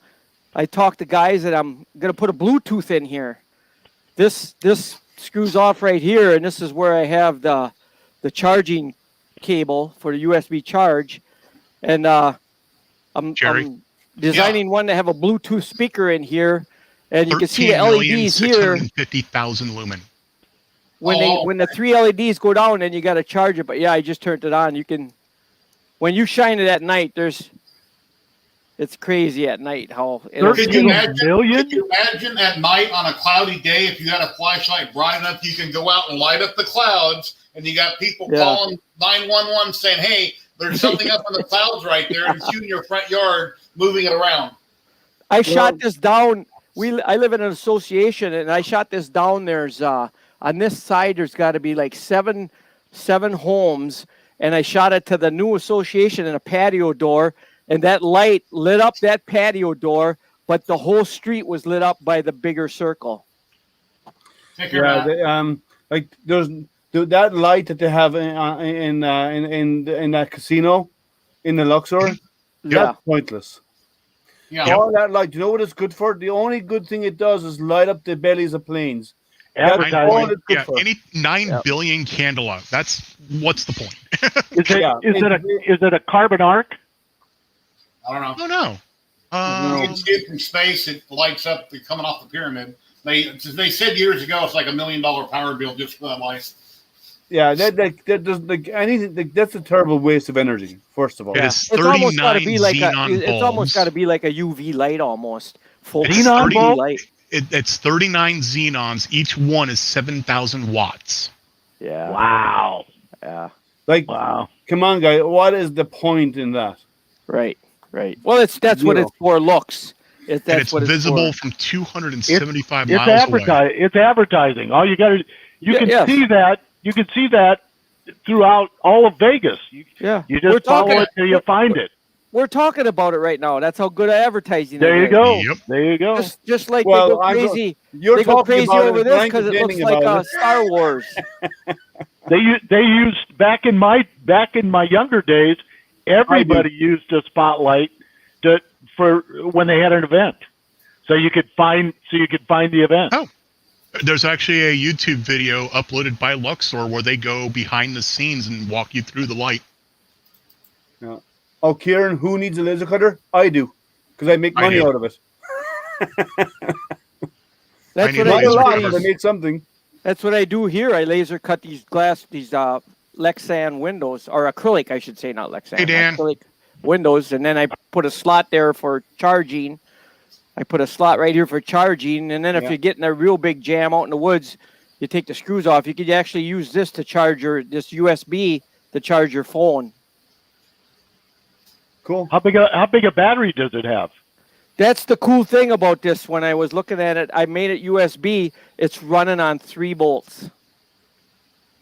And Yeah, each what battery, What size battery? each battery has got like 2,300 milliamps. 3 of them. What are they? 3 Are of they them. lipos? Oh yeah. Yep. So they're lipos, not lions. Right. No, they're not the. They're Lion. They're Lithium lions. polymer. They're Okay, so lions. Are They're they real like light. 18650s? Are they 2685s? What are they? Yeah, they're 2,600 milliamps. Can we see the inside of it? the or not? battery. They're longer. Yeah, they're like. I have use a fan. 18650s in a lot of my stuff. I'm just wondering what model of battery it is. Yeah. Pulse? The one that I showed you uses the 18650s. Yep. That's what mine uses as let's well. see. There you go. That's it. So you're using 18650s. Okay. Yeah. That's good. Yeah. I have a ton of them. Yeah. Yeah. Yeah. Yeah. You got to buy them from the right place, or they're going to be junk if you don't. I think it was, China makes a lot of junky ones. All of mine are There's not too many places that even make them. They're all from the same place. I use this on my Not all. vape There's- pen. 3750. There's three What's that, makers. Jerry? What do you use that for? My vape pen. Yep. A lot of the people who do vaping use them. Them are 21 awesome batteries. 3750. Laptops. A good portion of the older big laptop batteries, all they are is a bank of 18650s. Yes. Yeah. Yep. Yes. Yep. But the 1.5 volts. Yeah, I use this for my Hey, astronomy hey, stuff. John. What? They're 4.2 volts at full charge. At full charge. Yeah. They go down, and you don't want to go below 3 volts on them, or you can actually harm them. I take my RC planes down to 2.8. Yeah. See, my quads. One of my quads, I actually use a 4S 18650 pack on it, and I don't like going below 3 with it. It scares me. But I have more amp draw than you do. No, you don't. I fly big jets. Yeah. You don't have. I fly big jets. Yeah. You're Them are doing polymer batteries. I though. fly 12F stuff. Yeah, So you're doing for- MDF or I always get that wrong. The ducted fan. No. Ducted You fan. got- Yeah. you got Most of my turbines, don't batteries are 60C. Okay. Yeah. See, I currently fly a 120C battery on my one. Yeah, them are all polymer batteries. Them are all the aluminum foil. Them are the ones like I No. have in my planes. If they No. start on fire, you can't put them out unless you bury them in the sand. No, I you do fly can mostly get lipos, lithium but these ions. are Lions. Yeah, you can get Lions now. They're they're a lot more expensive, EDF. But Thank you. Hey, I fly mainly lipos. Yep. No, No, as use, long as you balance charge them and Yep. and you keep them in storage charge, a lipo is never going to burn up unless you damage it Right. or you charge it too fast. Yeah. Or you pull too much from it. overcharge. I or you balance pull mine too once much a at year. once. Yeah. Or you what? Or you pull too much at once. Pull too much at once. Yeah. Yeah, they'll But- swell up then. But they typically when they go undervolt, they will not burn up, but they just No. won't be able to charge again. Yep. And if you try to charge them, like when they hit 0, good luck. That actually could cause them to pop. Yeah. We Yeah. took I have we two took- batteries right now in a coffee can full of sand because I accidentally dropped the cells down to 0. yeah, we took some 6S batteries and put them in a 50 caliber ammo box Mhm. that was ventilated just in the top with a 1-inch cut, 1-inch that ain't hole. enough. And then all we wanted to do is see what would happen with two of these big batteries touching one another. And we did this at the airport, but Jerry, you we see had Brandon's message? it wired up so that it would just have a direct short. So we Yep. shorted it out, and all of a sudden it took about 3 minutes for the packs to actually rupture and start burning. But it burned the packs up till there was no connection, and the second 6S battery it did nothing to with a 1-inch. And it came out of that 1-inch hole like because it builds up pressure. It came out of that 1-inch hole like a smokestack. It was cool as shit. It was like a steam engine, But it didn't hurt any of the other ones, and it was hot. I couldn't believe how hot it was when we opened. Yeah, go ahead, Jerry. My son wants to know if I can handle a paint job like that. That doesn't look complicated. I'm sure I could paint something just exactly like that. Absolutely. So, anyway, go ahead. No, I couldn't believe the carbon wafers inside of there. They were so friggin' hot that even with a welder's glove, you couldn't hold it for more than a half a second as you were taking them out and setting them off to the side. It was, I mean, I don't know how hot they get, but my God, it's way up there. Don't they? Yeah, I knew a recommend guy if that the burnt a battery is hole bad- in his carpet in the basement because he put the wrong voltage on him, and it burnt right in and it melted right into the concrete. He had pitted concrete in his basement, and I thought, oh my God! When he showed me, I said, you must have had your house must have smelled for the longest time. Oh man, and it is a weird smell. It is a weird smell. Don't they say that with the batteries bad, you're supposed to stick it in a bucket of salty water for a couple of weeks? Only if you want to kill them. Yep. Yep. Yeah, well, if it's bad, you Oh, want if to it's a kill bad it. battery, before you most dispose people of it. want to kill it. Yeah. Yeah, I'm too scared to repair them, aka break the cells apart and try to put so I just kill them. I've repaired a couple of them, and they're really not that bad if you're just soldering the cells If you've back s- together. If They're you've never- seen my soldering jobs, you would understand. Okay. I may be an amateur radio op, but I suck at soldering. I got you. They're very dangerous. Like if you take care of them and you maintain them properly and you don't like you put the alarms. I have the alarms for mine, and I've set it. They say don't go below 3.2, but I have it set at 3.4. Then when it hits 3.4, it beeps, and I stop it, and you pop the battery out and put on a replacement, right? But and as long as you maintain it in storage mode, like you charge it to storage mode, and you maintain it, they'll last for years. But if you don't take care of them, they can go bad, horribly wrong. And absolutely. People have lost their houses because of lipos. My brew to you, I had those bad batteries, and in our last live stream together, I couldn't run it. And I ordered new batteries. I got a balance charger, and I still haven't done nothing with it. So I need to get on the ball and check them, because if I let them sit too long, I'm going to kill the batteries again. Well, how long have you been if they're sitting between 3.6 and 3.8, you'll be per cell. You're fine. Okay. Yeah. The key is you need to make sure that your balance doesn't go too far out of whack, because if it does, it can be a pain to charge them. And it can burn them up because, I usually balance mine once a year for my airplanes, and that works pretty good. Yeah, Well, I balance my quad ones out at 3.7 volt across each cell probably every 3 months because I'm paranoid. Well, I always balance charge when I'm charging. No, not balance charge, balance store. Balance store. Okay. Yeah, I balance store all the time as well. Yeah. Well, I don't have mine long enough to worry about balance storing anyway, and it'll be mostly balance store during the winter because it's been about a month or so that I've had them, and they're in balance mode. They were storage, put into storage mode. 1300s. When I get in the new 1500s. Yeah, when I get in the new ESC 48 batteries right now. Sorry.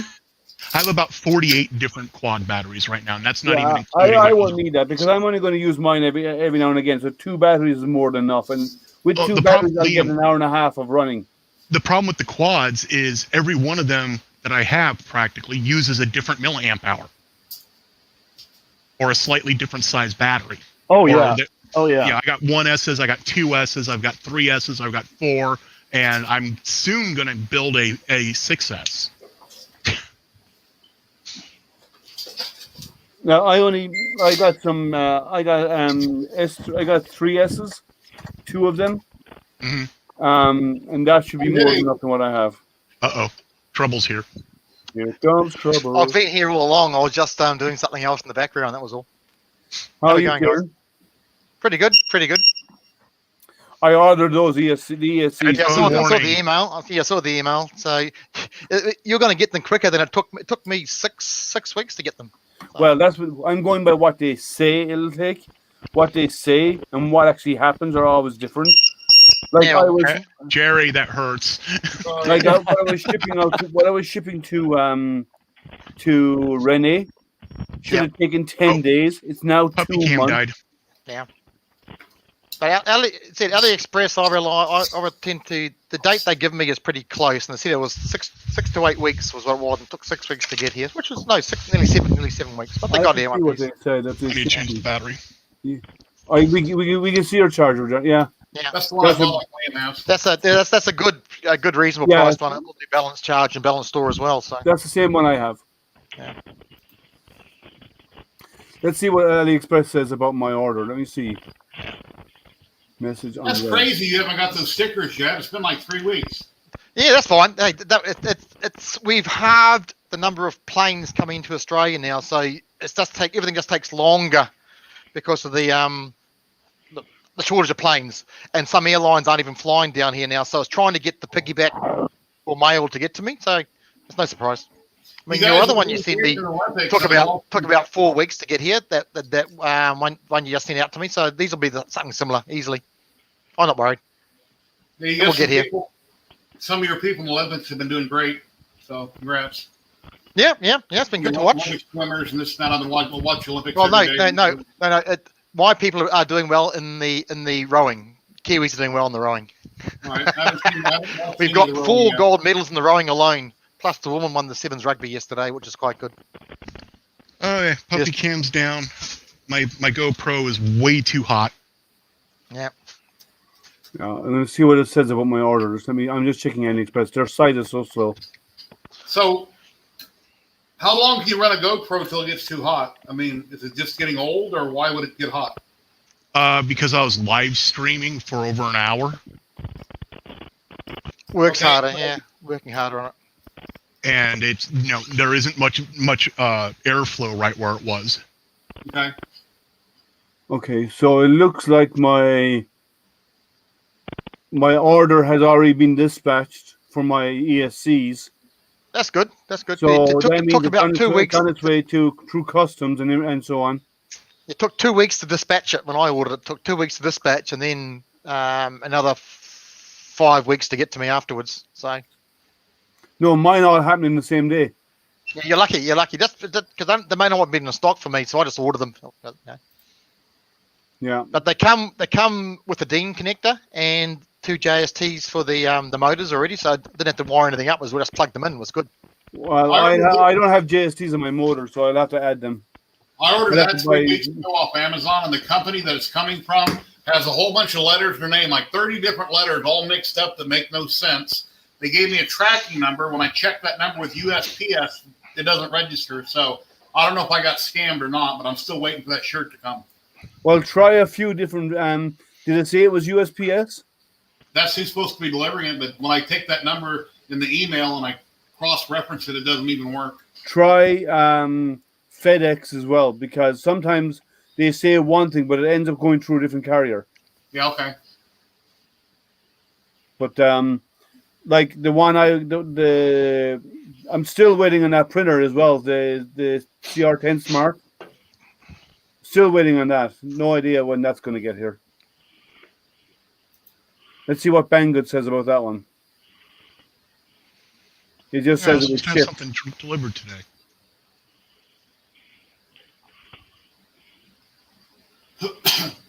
Let's see. Godzilla.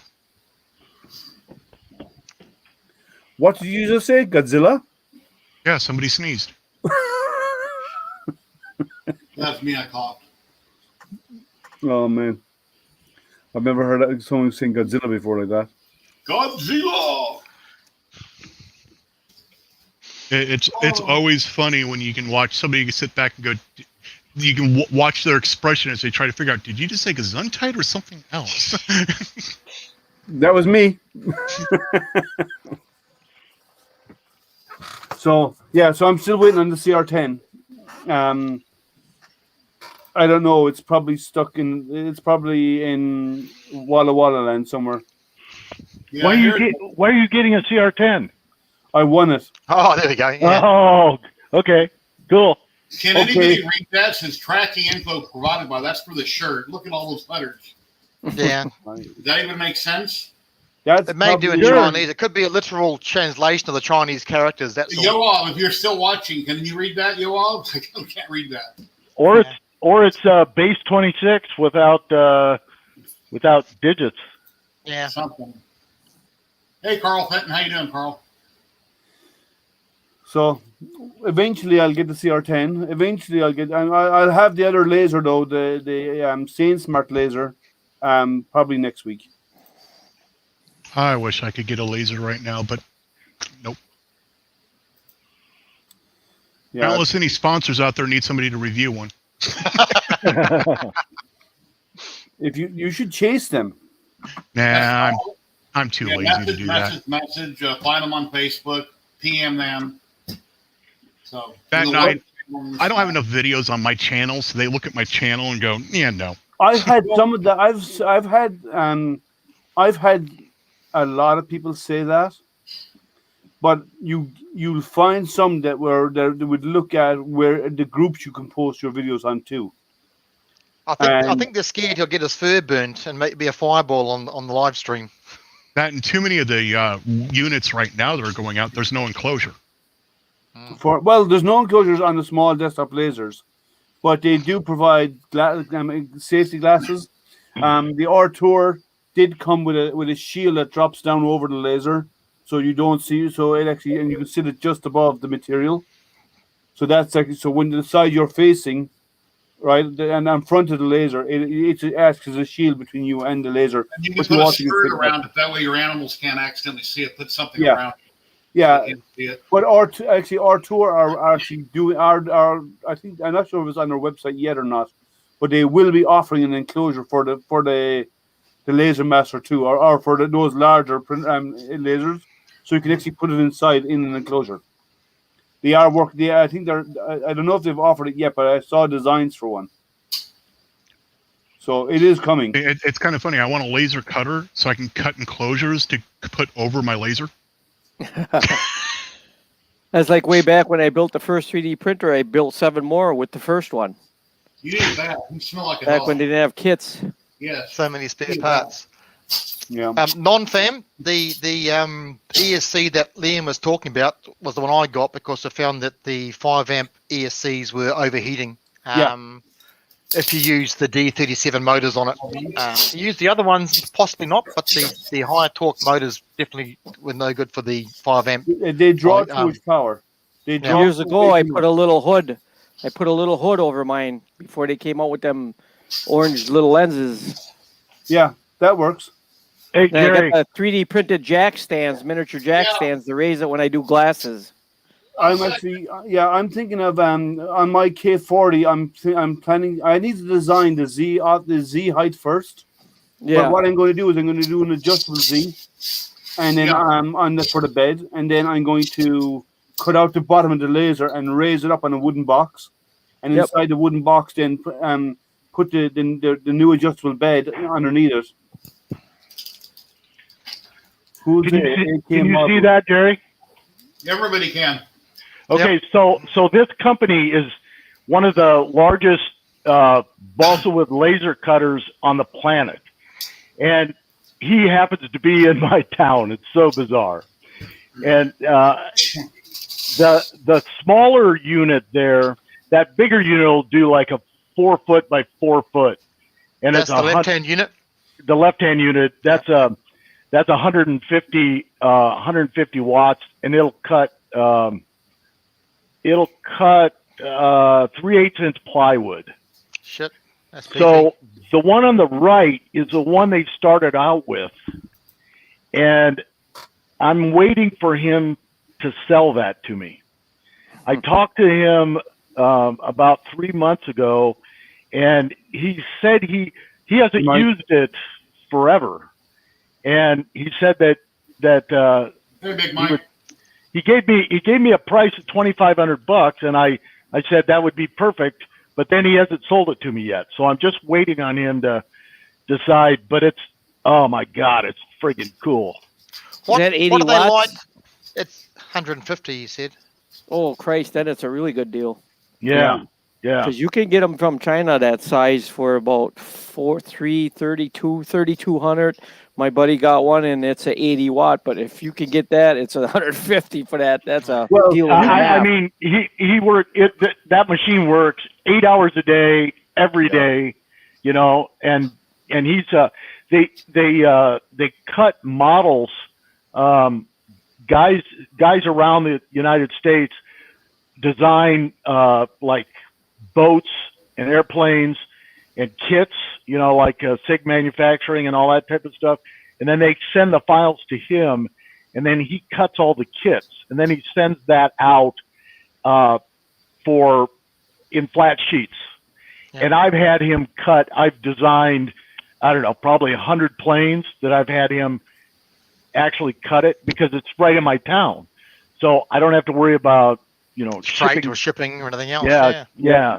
So So the nice thing is, whatever wattage it is, like if it's a CO2 laser or gas laser, they're all gas. Yeah. well, you can upgrade the laser on that by buying a bigger tube, by buying a more powerful tube. It doesn't need to.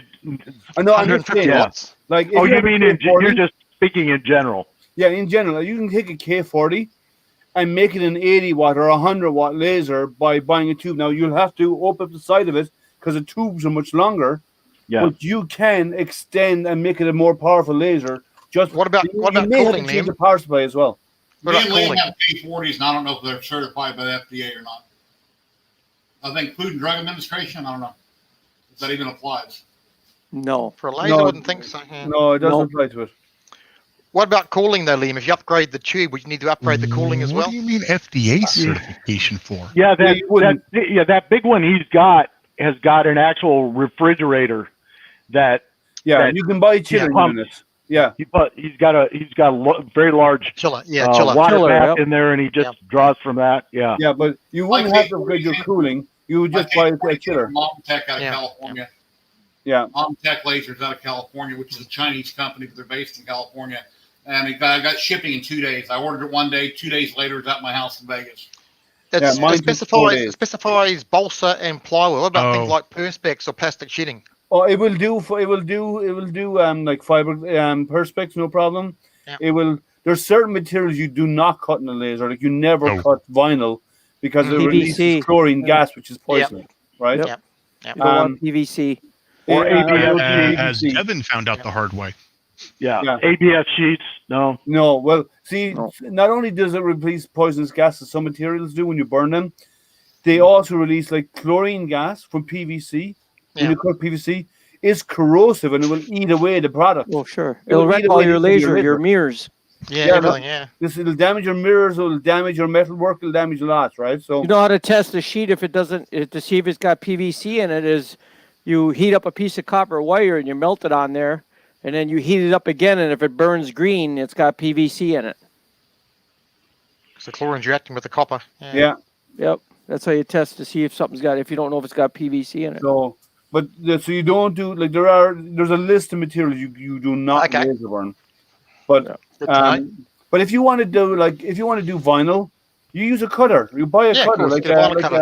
a Cricket or I have a something. Roland. cricket or whatever like that. Yeah, or, well, the, or- the, I have the, a- high, I the have a- high-end cricket. I The have big a cricket. Roland 32-inch vinyl cutter in my 10x10 shop.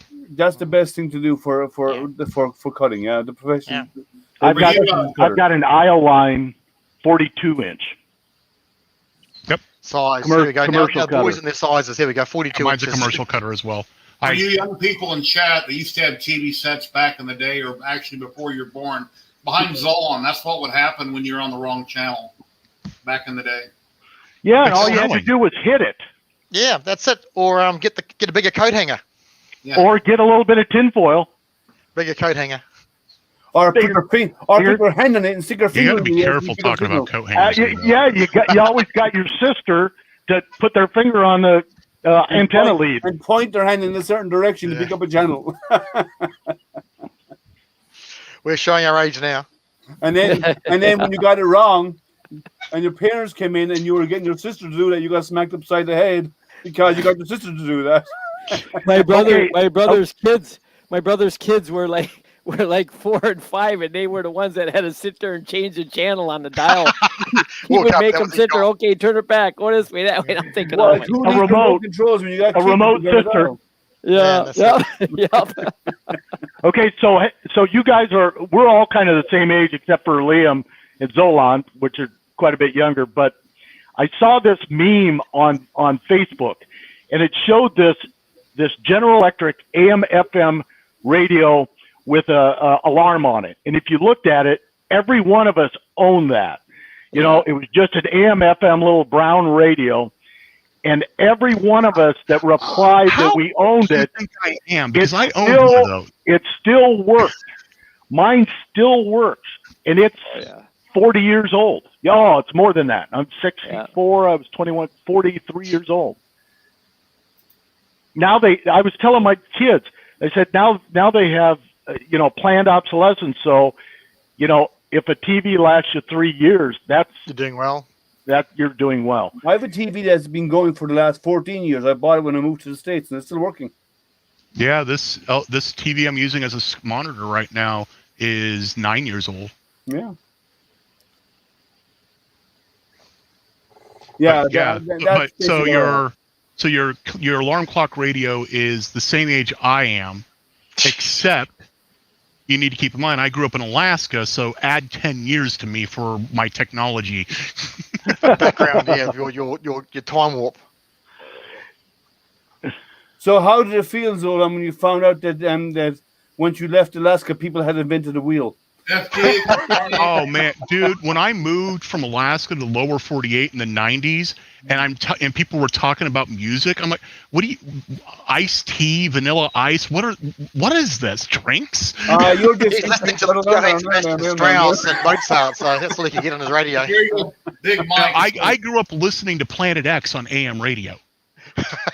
No, he was used to people up sitting on the porch with a banjo, Well, I grew up because listening to Dr. Demento. The nearest neighbor was 5 miles, so I wouldn't hear that banjo. Casey Kasem. Good old Casey Kasem. There we go. So they Casey chatted Kasem, yes, indeed. So their local telephone up there in Canada was yodeling. Hey, Liam, Big Mike, it says right here, FDA compliant C certification right here. Oh, cool. So that means you can use it for cutting medical stuff because that's the only thing FDA regulates on it. Well, you can. Well, I've seen people etch using the laser because there's no contact, right? So I've seen people use laser to etch stuff on the food and stuff. Right, but I just looked up the regulations on it. FDA only regulates lasers based for medical devices. Right. Well, really? Eyes. Yep. Yep. Here's the weirdest thing I saw. Someone showed it to me on my channel the other day. Some guy used it wasn't a K40, it was the next one. I think it was a 50 or 60 watt laser to laser engrave on his skin. Yeah. Oh, A tattoo on his skin. Tattoo. The NFL logo. that's just pushing you a bit too far, isn't it? That's a bit ridiculous. FDA.gov. FDA has the authority to regulate all kinds of lasers under the Medical Device Amendment. Curmudgeon, this is a true tone. Shortwave. Oh, nice. H. We understand Colorado, for medical Hey, Jacko, use how of are the you? laser, All the way down but, in Cape Town. yeah. The reason why them K40s became so popular because they shipped them over here, and then them companies they put that neat power supply on, and they added a Rudy controller, We lost Dave. and then they work great. I kicked out his other screen. I kicked it from the studio and I kicked him out. Yeah, I had that happen to me. Dave, you have to rejoin. Yeah, sorry, Dave. Your second screen was there. I was closing it down and it bumped you. That's Yeah, what he I've seen says. him That's what do he that. says, Dave. We don't believe him. Good night, Matt. Cheers, Matt. But yeah, it's so like I've seen people using laser like to engrave like cookies and stuff, Yeah. Yep. or engrave on icing, to do this kind of stuff. Sorry about that. Bizarre. But it's I've never used it for anything food. I've always used it for like I've done a lot of wood. Something wrong with your internet, Dave? No, it just automatically StreamYard just says, "Do you want to stay logged on as blah blah blah?" I've never seen that before. We don't understand why. No idea why that could have happened. I shut down your other screen. I closed it. I said kick from studio and it kicked you out instead. I wonder who would have done that. I wonder who was at fault here. Oh, is that what happened? Yeah. Your other Oh, window thanks a lot, Jer. I closed down your other window and it took both of you guys out, or your window and you. So anyway, sorry. This is like Celebrity Squares, Yeah, that's it. or the Brady Bunch. Now, the regulations I'm talking about are specifically dealing with laser cutters. FDA does do regulation for printers, CD players, DVD, all kinds of things. Yeah. I'm talking specifically dealing with cutters. They, for some reason, put cutters underneath class 4 medical device. Because they're often Used in for surgery. cutting That's why. medical Medical equipment. surgery. Yeah, Yeah. for laser Yep. surgery. Hey, Jerry, I'll take Paul Lind for 20, please. Sean all the Connery. squares was so long ago, I don't remember it very well. Buddy Hackett. I used to love them clips. Saturday Night Live, Sean Connery on what Jeopardy was it? Yeah. Jeopardy. Yeah. Oh my yeah. God. Those You were, talk about laughing your butt off with Sean Connery, and then they had a guy acting like Burt Reynolds. Holy crap! You know that's what? Funny. You That shit know, was you know funny. we've talked about people meeting celebrities. Talking of Sean Connery, I've heard people say he's not a nice guy to meet with in person. we thought Well- you were Sean Connery. Liam, I wouldn't want to deal with him in person either since he's dead. You know what I mean? Come on. Yeah, I heard that. You're right. I heard that. No, many he was times that not. He's just a miserable You know person. who's really nice in person? Jeff Goldblum. Mhm. I met him on a flight. He was so nice. He was easy to talk to. He's an actual pleasure, a really pleasant person to speak with, right? But I heard Sean Connery, he comes across as a really nice guy. I hear he's an ass in person. Yeah, He's not a heard nice that person too. at all. When he was alive, Zolan. Was Zolan, not a nice person to deal with at all. I heard. Nolan, you are young enough that all the rest of us, except for Liam, got to watch Saturday Night Live the very first year. When it Okay. was never- good. When I I started, 1970. I graduated Yeah. from high school. We got together in college every Saturday night to watch SNL, Oh, and it was no, I- it was only Belushi got- and I only got Yeah. 3 TV channels growing up, That's and when it was all a 3 real of them show. were fuzzy. Well, I have to admit something here now. I've never watched an episode of Saturday Night Live ever in my life. Ever. well, I have. you wouldn't listen to the newer ones, but the older But that ones was are back in the Belushi great. days. I I've did. seen clips, Yeah. and some of the clips were good, right? But I've never, ever watched an episode. They could not get away with anything that they used to do now. No Yeah. way. But even then, I'm just saying I've never seen it. And even though I know what Celebrity Squares is, I've never watched it. I just Holiday seen Square. it. Oh, really? There's a lot of the American shows, like every now and again, someone's going to brings up American shows, and I sit there going, I don't know what they're talking about because I wouldn't have seen them. You know, When I was a kid, I used to like "What's My Line." never heard of it. Oh, That's going back a while, yeah. Now, yeah, that was a great show. When I moved here, there was a show called Whose Line Is It Anyway? It was a comedy. It was basically making. We know spoofs. it's Yeah, still Tim Carey, going what's his actually. name? That was Drew funny. Carey, yeah. Drew Carey, yeah. That was good. Yeah. But I never really watched TV either because when I started watching comedy like the Seinfelds as I got older, I was watching them and talking about them, how funny it is. And the guy says, that was 10 years ago, 15 years ago. Yeah. do you know the comedy I like? Abbott and Costello were fantastic. Yeah. Okay. They were funny. Played the great man and the idiot very, very well. The duo, yeah. Better than Jerry Lewis and like- Dean Martin. and you- yeah. I'm sorry. Well, now Actually, they're- Marx Hope Brothers. Hope and Crosby Groucho were really Marx. funny. Well, now Abbott and Costello. Groucho Marx. They were okay. The Marx Brothers were good. They had good and bad moments, I think. The Three but They all Stooges. did. Stooges were good. I like couldn't the stand the Stooges, but I'm not a fan of slapstick. But I didn't I think li- they were cool. like You get along with my wife. Who's on first? Yeah. Lions Will Go Down Forever. That's a classic. That will Oh go my down God. forever. It's still, To that think is of still that- one of the brilliant ones. I Yeah, played to think for of that my way son. back then, that was. Oh my man, son has- Lucille Ball was an genius. She was good. I liked her. Yeah. She was a Actually, genius. Carol literally. Burnett show was incredibly funny. I thought so, yeah. Tim Lucy, I Conway? couldn't stand. I don't think you've seen that one. boy, we're showing our age there, Dave. Yeah, well, you know. Well, Yeah. I showed my son recently the Who's on First. Yep. And he was almost in tears laughing at it, and he's 14. Love Lauren Hardy. Yep. Yeah. All right, what kind of Laurel toys and Hardy did you were get? good. Laurel and Hardy were good. What'd you I- get, I- Jerry? I thought Toys that you got was now? good. Is it good? Cat here just a minute. What'd you get, Jerry? Was it good? Gomer Was it good? Was it Pyle. Yep.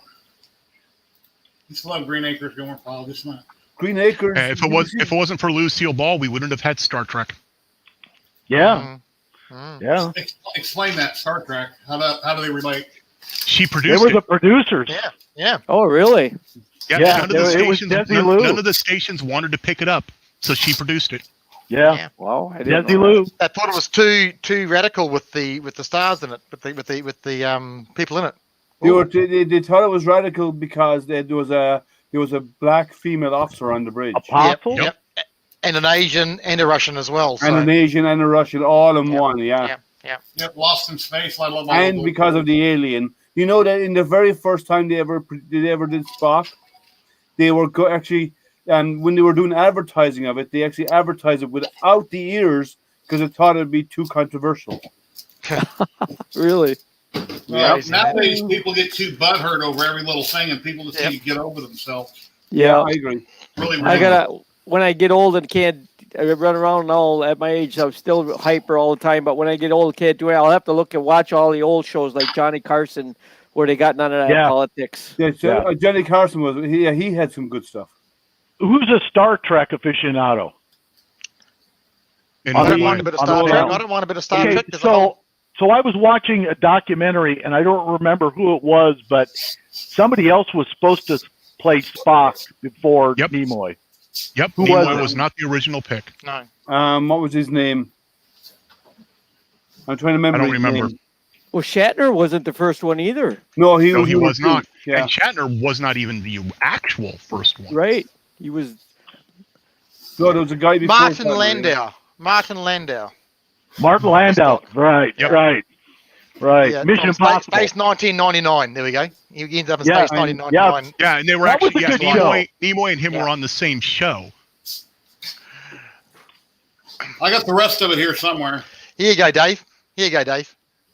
Oh yeah!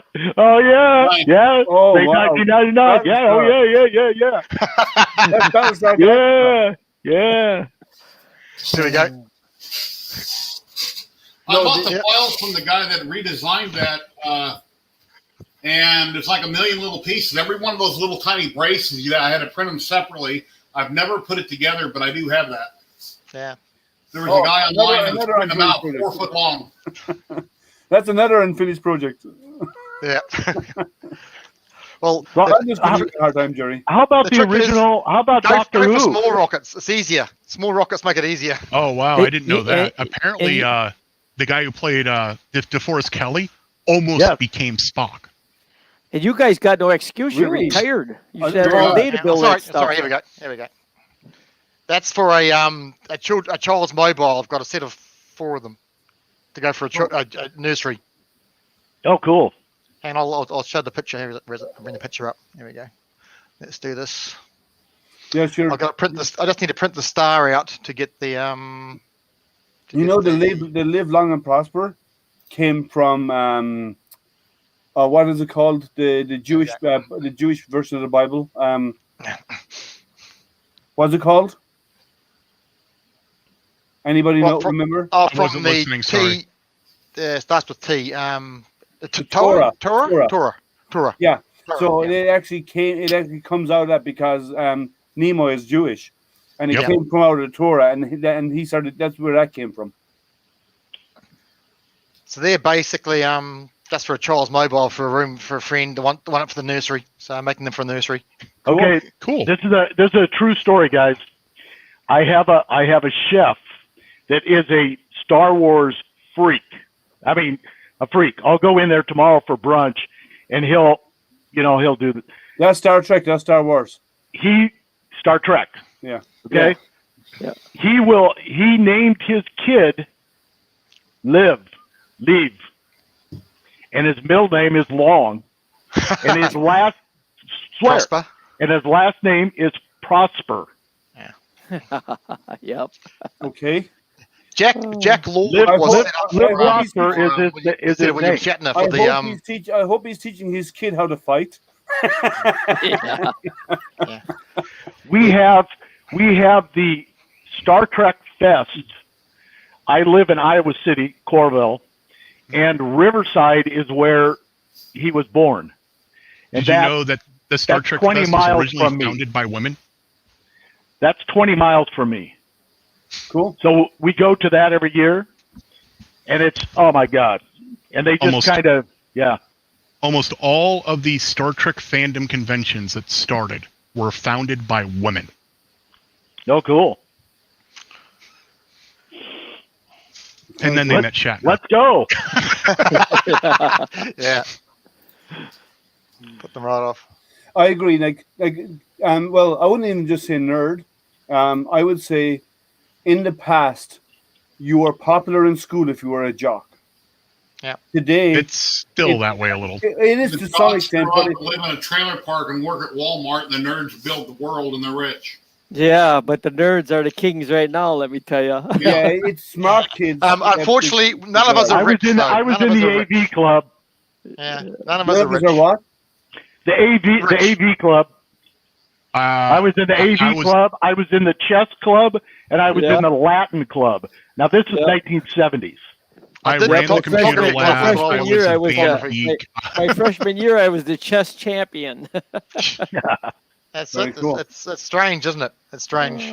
Yeah, but it's in schools now. It's the smart kids that are excelling, Yeah, yeah. and it's Oh yeah, it's Yeah, and and the they're smart building kids are schools getting- all over for sports to build Well- them big football fields. yeah, nothing but wrong with the they sports still side of do it. the sports. But Yeah. what you find is the kids who are doing well in sports also do well in class and they're popular because they do both.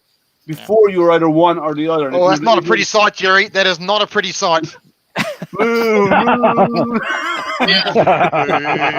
River.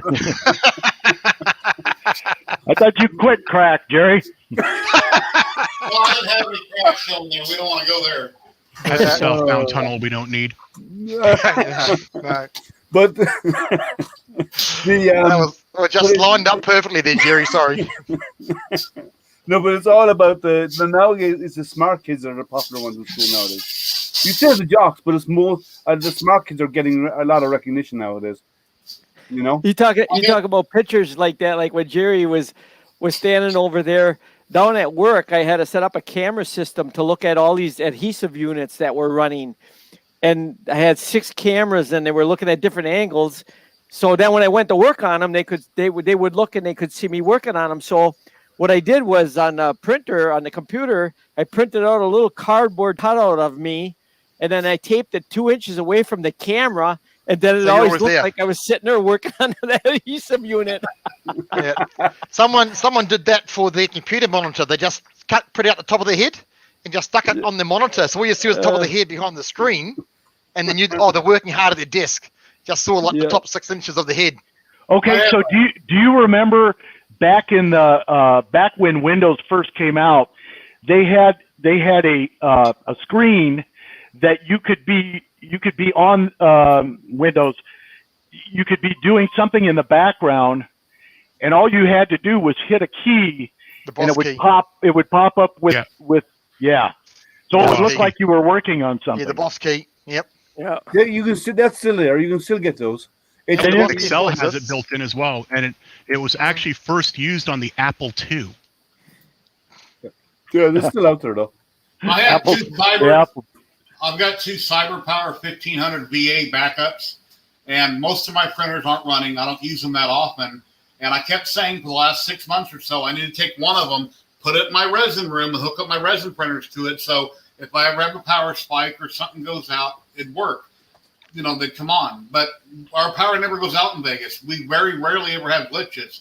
Last week we had a bad storm. I heard thunder and lightning outside, and it was dark out. Guess what happened? The power went out for 5 minutes. I lost my resin print. So once it came back on, then I went and took one of them out there, hooked it up so it won't happen again. But the point of the moral of the story is don't procrastinate. Just do it. Yeah. So, Yeah. Also, the moral of the story is always check your backup batteries. Unless they're like an APC, even APC, those Yeah, 2 batteries, years, even 2 years. those batteries APC, are up to 2 maybe years, good they enough start to degrade. charge for a year. Yeah, yeah. You know, after a year, they're not going to hold their charge. Well, they say 2 years. They say every 2 Yeah, years. the APCs will degrade pretty quickly after 2 years, I found. Yeah. Because we used to Yeah. run 3 kVA APCs. When And the- cycle was every 2 years, new set of battery packs because you couldn't trust them after 2 years. My When the first Windows- my point of sale system at the restaurant runs off of APC, and I do a test. The new APCs have a test. Yes, it does. And Your power cycle they test, actually yeah. put a load on the battery. But if that load gets down, below 50%, they're gone. I'll put a new one Mike, in. I bought my laser the same place where Jerry bought his.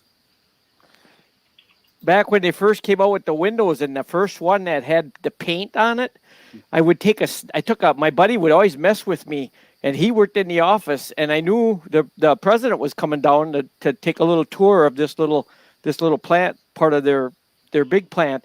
So I took a snapshot with paint of his screen when he was at the office, and then I put it on his screen, and then the president comes in, and I'm looking through the window, and here he's trying to click on it, but it's not. Nothing's Nothing's happening because it's a snapshot of his screen, hide and the he's sitting there icons, trying hide to the click on icons. it, and he can't figure out why.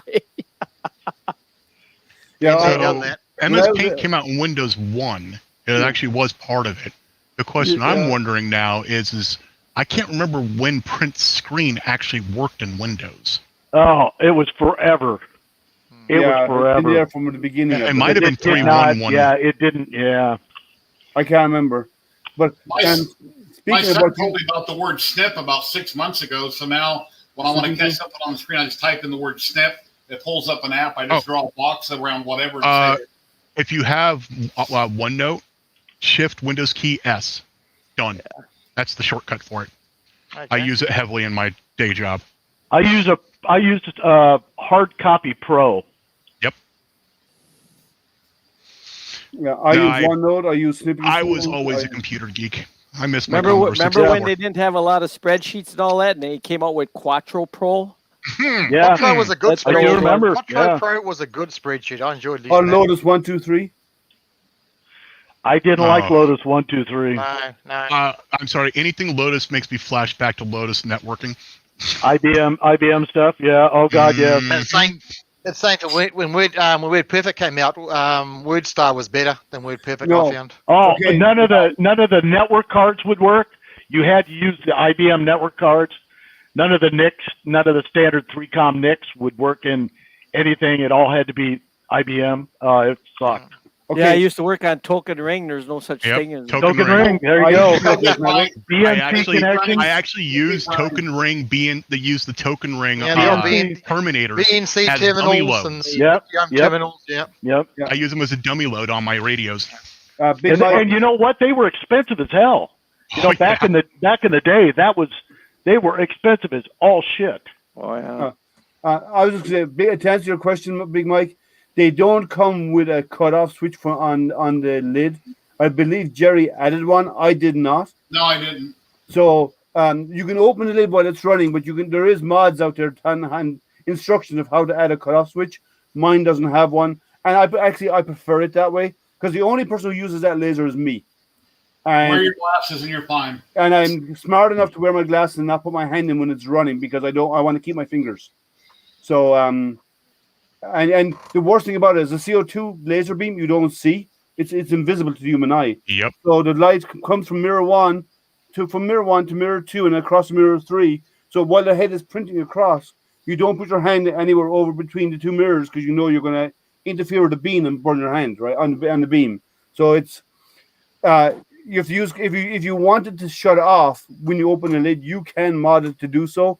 I didn't want that because I wanted as soon as it's done, I wanted to pop the lid while it's reparking itself, so I know that the laser is off. Clear out the old stuff, put in the next round, and hit go and close it again. And I want to show people are working. Is the beam fully focused before it hits the head? It doesn't have to be.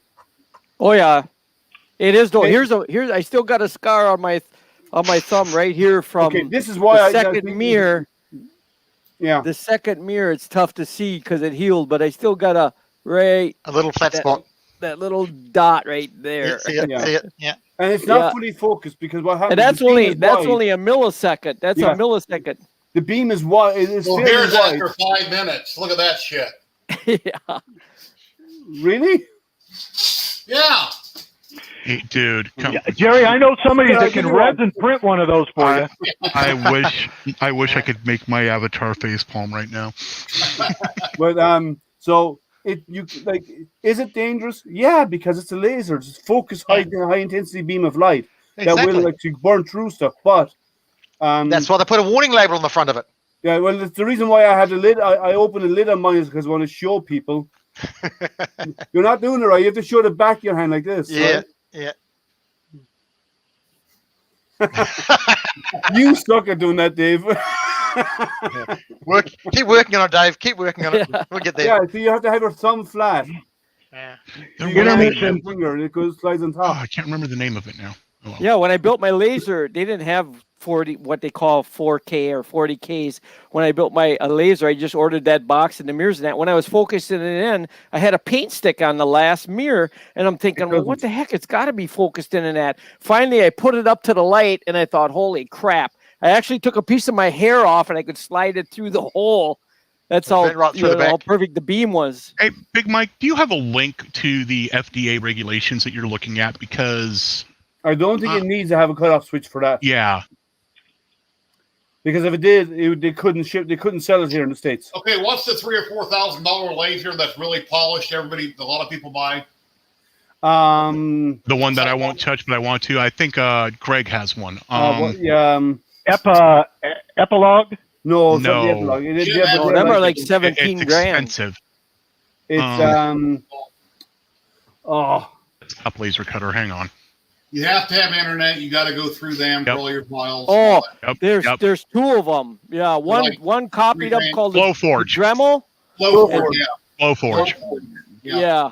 And the Glowforge is the came out first, but I watched that years ago. I watched that advertising commercial of Glowforge, and then I looked at reviews. This was when they first came out with it, and when it did, they showed it. You got to look close, but when it did a full circle, that circle did not end up on the other end of the circle. It was off like a hair.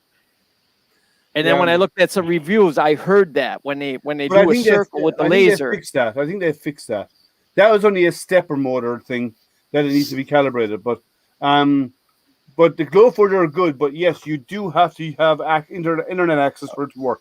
I would Yep. never Not buy without it. anything that you have to have the internet to it. The only Yeah. thing bad about a K40 or any machine similar to a K40 is you have to tinker. You have to upgrade this. You got to upgrade that. You got to do this, do that. If you want Yeah, to the just work like a, The K40 is the Ender 3 of the CO2 lasers. yeah, It's if the you want it internet. to work like a microwave, then you buy a Glowforge, and basically it's plug and play. Yep. Yeah. But See, they didn't have that power supply back when I bought mine and that Rudy controller, so I modified mine and it was Gerbil with a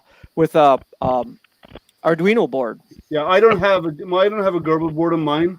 Mine has the default because I've so got I Gerbil don't on use. I have Gerbil on other stuff, but on my K40 it's using the stock board, so I have to use K40 Whisper to run it. But it works great. Like I get really good quality of everything out of it with K40. The only thing you can't do is with K40 Whisper is you cannot vary the pulse intensity of the laser as it's printing. But whereas with the GRBL board, you can vary it as it prints. While it's printing, it'll change intensity. Yeah. I took out my bed and everything like you did, and I'm going to cut out the bottom of it. So when I bring back the rotisserie that Brandy's bringing home, the rotary, I can set it down in there, whatever height. I thought about opening the whole machine up and modding it and doing this and that, making it bigger, but I'm not going to do that. One of these days, I'll just, if I ever need it, I'll just buy a bigger laser that has a bigger build volume. I don't want to completely gut it and have to rebuild it from scratch. And then someday I may or may not want a bigger one. I'll just, if I decide I want something bigger, I'll just buy a bigger one. Well, you could build one. You could build a bigger one. All you need is the right power supply and the right tube, and you can set it up using 2020 or 2040 extrusion and build your own. All the other stepper motors. Yeah. Jerry, yours is perfect for cutting. That's why I use mine for cutting, because like Liam was saying, you don't have pulse width modulation. That's what's neat about these little diode lasers. They have pulse width modulation. I just use a Arduino, and then the Z-axis is the switch on and off. You're missing one thing. Jerry put in a GRBL board, So he Oh, does okay. have pulse width modulation. I don't. And they came out with a little switch where if you want to put a rotary in or not use it, you just open up the one side, you flip the switch. Instead of spending $30 buying that and $15 shipping, That's big. That's big. That's a I'll big just go shield ahead cut. and unplug it. I can just unplug it. I don't need to spend $35 and have the two plugs go into a switch, and I flip a switch. That sheet won't fit in the bed, though, will it, Dave? So these are some of the formers on a plane that I designed. Now you can see my arm, you know, and then you could see how clean this cuts. I mean, this is a spare piece. I just, you know, but that's 3 millimeter, and that's the hard. That's just regular ply.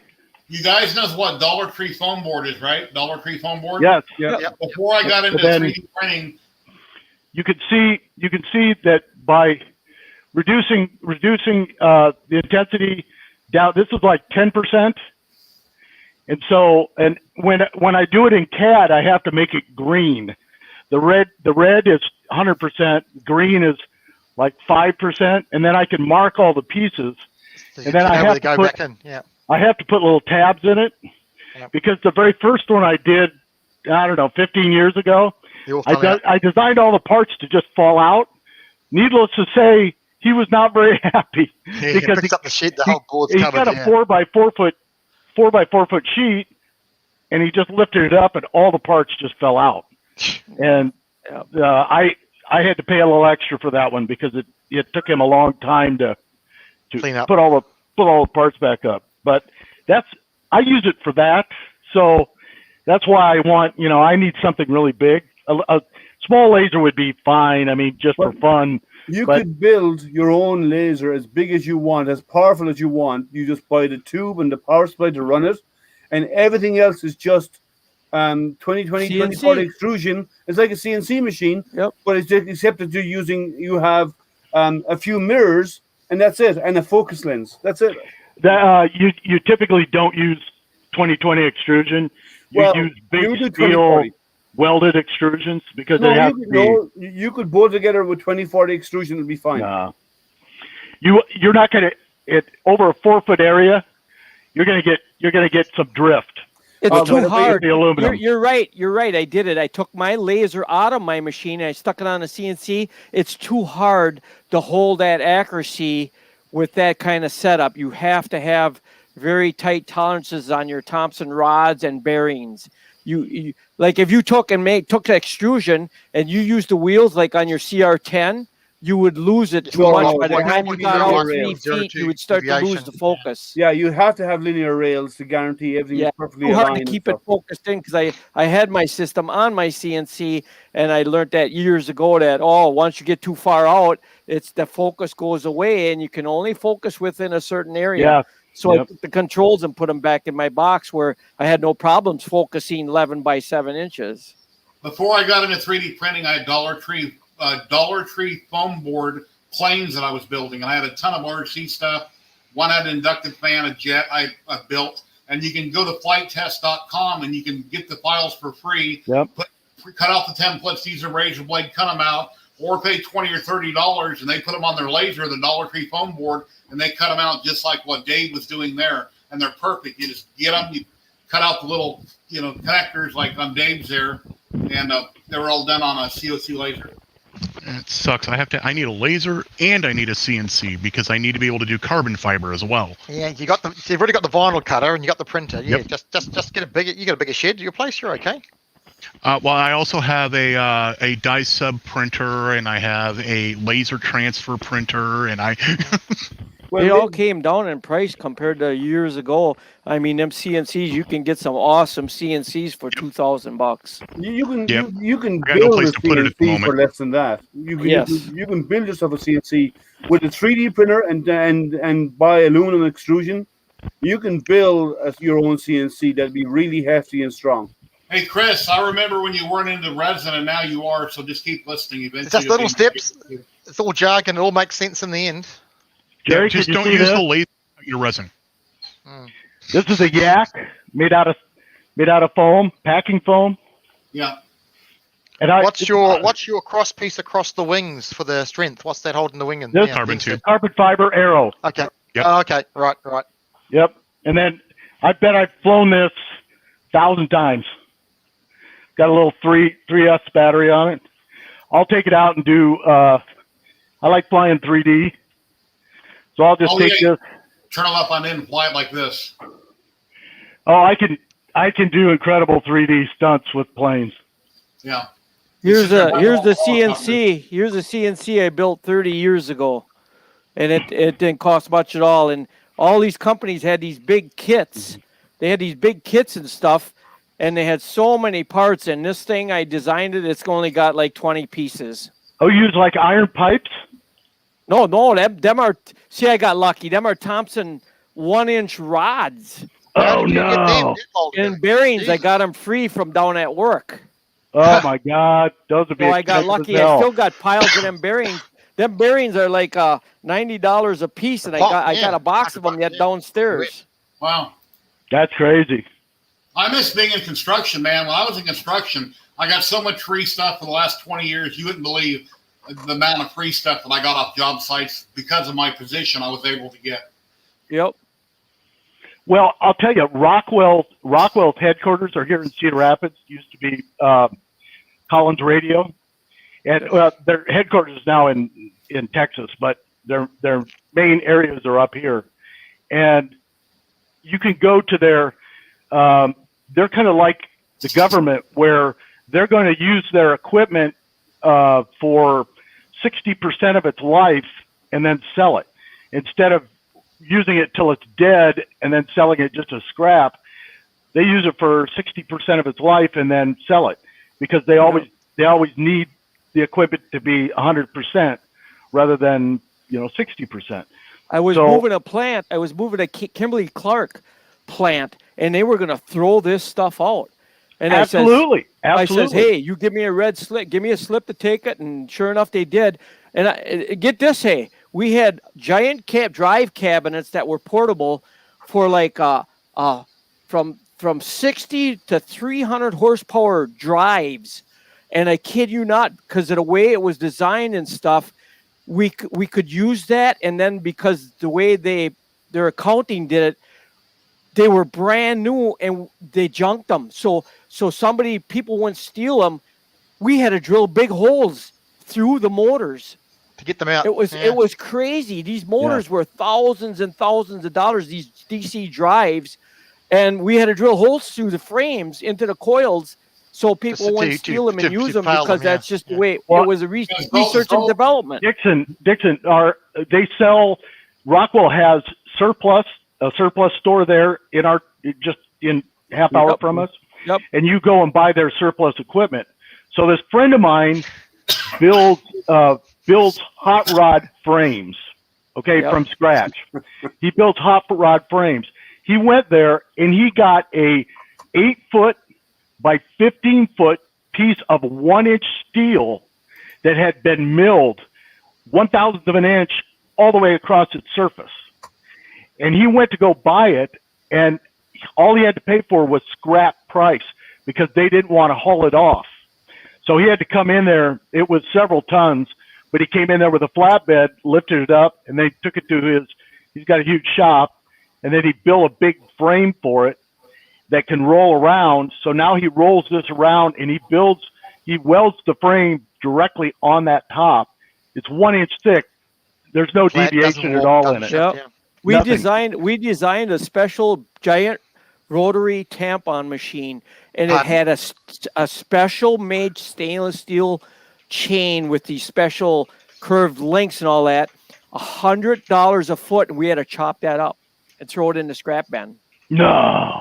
It's crazy just because I forgot what they call that in accounting, when it's for R&D and then it can't be used for nothing else. Yeah. Yep. And it's crazy the stuff they would throw out. Well, look at all of GM's project cars. Yeah.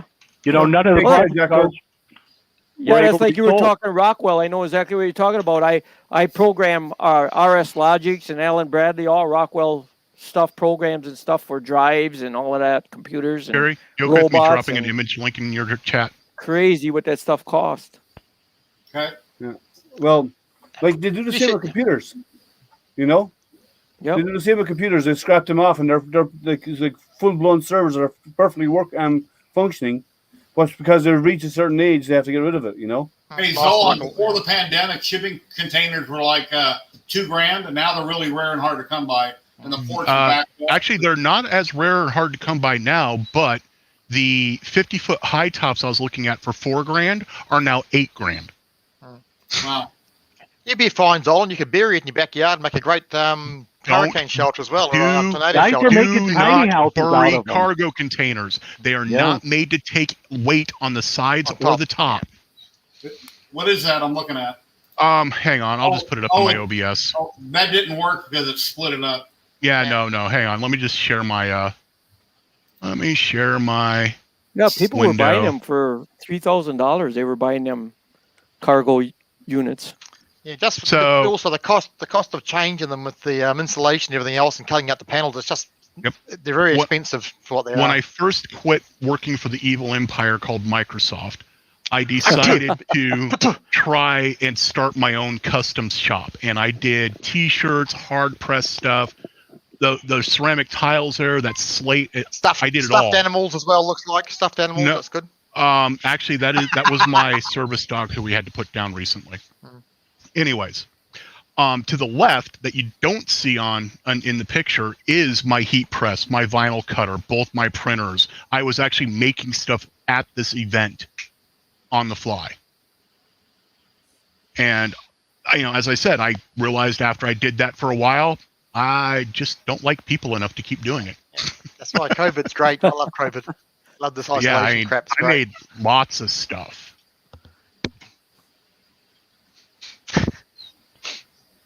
You're hiding behind the dirt. That was my wife, actually. Okay. That is actually one of those slap bracelets, the metal bracelets that you can Oh, slap yep, on your arm. yep. Yeah. Cool. Doctor Who. I have found those also work amazing to keep your spool of filament from popping off the edge on a retract. Oh, I'll bet. Okay. Yeah. And yeah, Spritz I the bottles. Yeah. did lots of stuff. So what's going on here is I gave kids at a dog show, I gave them a piece of white paper and let them draw their designs, and then for free I would press it to a T-shirt and give it to them. Cool. That is a laser transfer right there. Yeah. But Did you have any sublimation machines? yes, I had a die sub as well. That's what is, see here. So these are die sub. These are die sub on metal. That's on metal. That's on ceramic. That is actually me entering in one of my glass cutting boards, which is die sub as well. Fortunately, the picture didn't work very well. I was at the dog show. These are ceramic tiles that I made as an anniversary gift for my wife. That's cool. And then we get into 3D printing, because it wasn't long after that I realized I didn't like doing it. But yeah, I Yep, have been there, done that. I still got an Epson 2760 right here with sublimation ink in it. Yep. I enjoy Doctor Who. making this stuff. Yeah. I just Yeah. Doctor Who? couldn't. Oh, actually, this Yeah. is a better. This came from a This- Comic Con. It makes noise and stuff lights up. Yeah. I actually loved Cool. making some of these products. So upper left is a ceramic tile, same as the one that's below it, but it's inset into a jewelry box. The glass cutting board is a die sub print that is heat pressed onto the back of it. Yep. Um, I did a bunch of sublimation mugs like this one right here. Yep. And guess what? These are not sublimation mugs. This is an ordinary mug from Dollar Tree. Nice. Yeah, because I remember Dollar Tree for a while, the coating was the die sub coating. No, these are regular standard mugs. I figured Oh. how to put it on without melting it into without sublimation mugs. I developed a way to do it with that Nice. 2760 Epson I got right there with sublimation ink. Very nice. What you use? Just Now- print it and then you bake it? You just print No, directly on the mug? I had a heat press for. I used to make all my own shirts and stuff Yep. and sell them. I And still I had have a my heat press, and I took. I just bought the mug part of it, and I modified that press so I could either press shirts or do mugs. And this is a special vinyl that I figured out how to put it on in reverse image. Ah, okay. And you can put this in hot water or microwave, and it will not affect it. And it's not a sublimation mug. It's an ordinary mug. Wow. Yeah. I never did get the mug slash hat press. I did, but wanted to get one at one point. Well, I they just cut- I bought the cheap $30 mug press, and I rigged it up to with a controller and a switch on my shirt press. that cup that Tripod sent me that Maddie, his daughter, he took his sticker and he put his Tripod sticker on the mug. It's somehow sealed and covered, but I can't tell if they dipped it or what they did to seal it, but I can't feel the sticker. The sticker is slightly darker on the mug than the regular sticker, but I don't know how they bonded it. A good test run is I test ran this through a dishwasher, and that's when it's pretty cool. And it's not like I said, it's not a sublimation mug. You got to buy sublimation mugs, and then it fuses into when you heat it, it fuses into the mug. But I figured a way to do it with a certain clear vinyl. Now, I enjoyed it, but as I said, I hate customers because they always, that shouldn't be worth that. That doesn't take that long. Blah, blah, blah. You look right at them and say, have somebody else do it and say adios amigo. Yeah, well, good luck to you. Fair enough. Yep. I had a guy one time, I for 40 years, I owned Hoffman signs and decals, and then I got into 3D printing like 12 years ago. And you feel out your customer really quick, but I got to laugh. This one guy calls me, he says, hey, I need a, 18 by whatever wooden sign carved and painted and everything. And okay, blah, blah, blah. And he says, no, I don't want to pay that much. I says, okay, I'll do it on a piece of pine. You know how pine rips up if you don't seal it right and everything as you're seeing. You put it on your CNC and it'll actually rip up when it goes in certain directions. I kid you not. Finally, I said to this guy, I says, all right, I can make it this size and I want $100 and some for it. I kid not. He drives up. This is why I like to go to people's houses or whatever and feel them out. He drives up and he's got what are them gigantic Escalades? I mean, it was like a Cadillac Escalade or something. Like a bus turns up, yeah. Yeah, and he grabbed that, and it's for his mom. The sign was for his mom, and I thought, for her cottage, I thought, oh my God, I was ready to take it and snap it over my knee, but I kept my cool because he grabs a sign and he's looking at it really close like this. And I go, are you kidding me? You're paying $100 and some, and you drive up with that, and he's staring at it like he's looking every inch over. I was ready to grab it out of his hands and throw it in the trash and say, hit the road. Stupidity. Yeah, people are like that. You got to give them a price and say, adios, amigo. Go somewhere else if you don't like it. Yep. I learned that when I was 20-some years old. Yeah, that's it. You have to. You know what your time is worth, and you price it. Exactly. Yes, and rule number one, when I learned that when I was 23, now I'm 60, my rule number one was never sell yourself short. Never. No. I've got to get my ensuite redone because I got to leave. I'm 6'9". I can't sell myself short. I'm too tall. Yeah. So getting quotes for tilers and I got to look tiler quotes and there's a local tiler and he wasn't the dearest, he wasn't the cheapest, but he's local and I know guys he's worked with and the price is what the price is and yep, you're in. No nickel and diming, no haggling. Yep, no problem at all. You know what they're worth. Yeah. Yep. When you're paying for someone's time, he's a professional, knows what he's doing. It's well worth every cent. I'll admit. Whoa, hang on there. I was no professional, and I was still learning what I was doing. I've never been accused. Well, we're not saying you are, but you justify the cost. You save the redo and the recut, trying cutting tiles and stuff yourself. You can do it yourself eventually, but it's just not worth the time or the effort. Get a professional in every time. And I've done a lot of trucks and vehicles with decals, and this one guy's texting me I'm down at work, and I have on my website, text me, because that's one way to get a hold of me right away. So he texts me, and I told him what size vehicle's got, and I sent him a quote right away, and all of a sudden he comes back and he cut off like $50. I never answered him back and says, I ain't got That's it. time for you. Yeah, exactly. It's not worth it. Yeah, Yep, I ain't got time for you, adios. I just had someone haggle like they want something 3D printed, and I said how much it's going to cost because I know what the based on the file and the size of material and stuff they want, right? And they try and haggle the price and say no, that's how much it's going to cost. If you find someone else cheaper, go with them.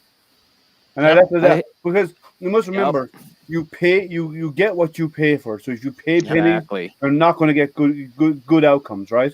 So it's all that's as simple as that. And I do some laser work, not a lot, but I do some, and that's the price you pay, and that's the end of it. And if you don't like it, I'm sorry, I'm not going to do any more. You can find somebody else to do it, and you know what? They don't. I am getting ready to take off, but one thing I want to say to that, Liam, is very simple. If I decide to get back into selling products of any nature, I refuse to do custom products.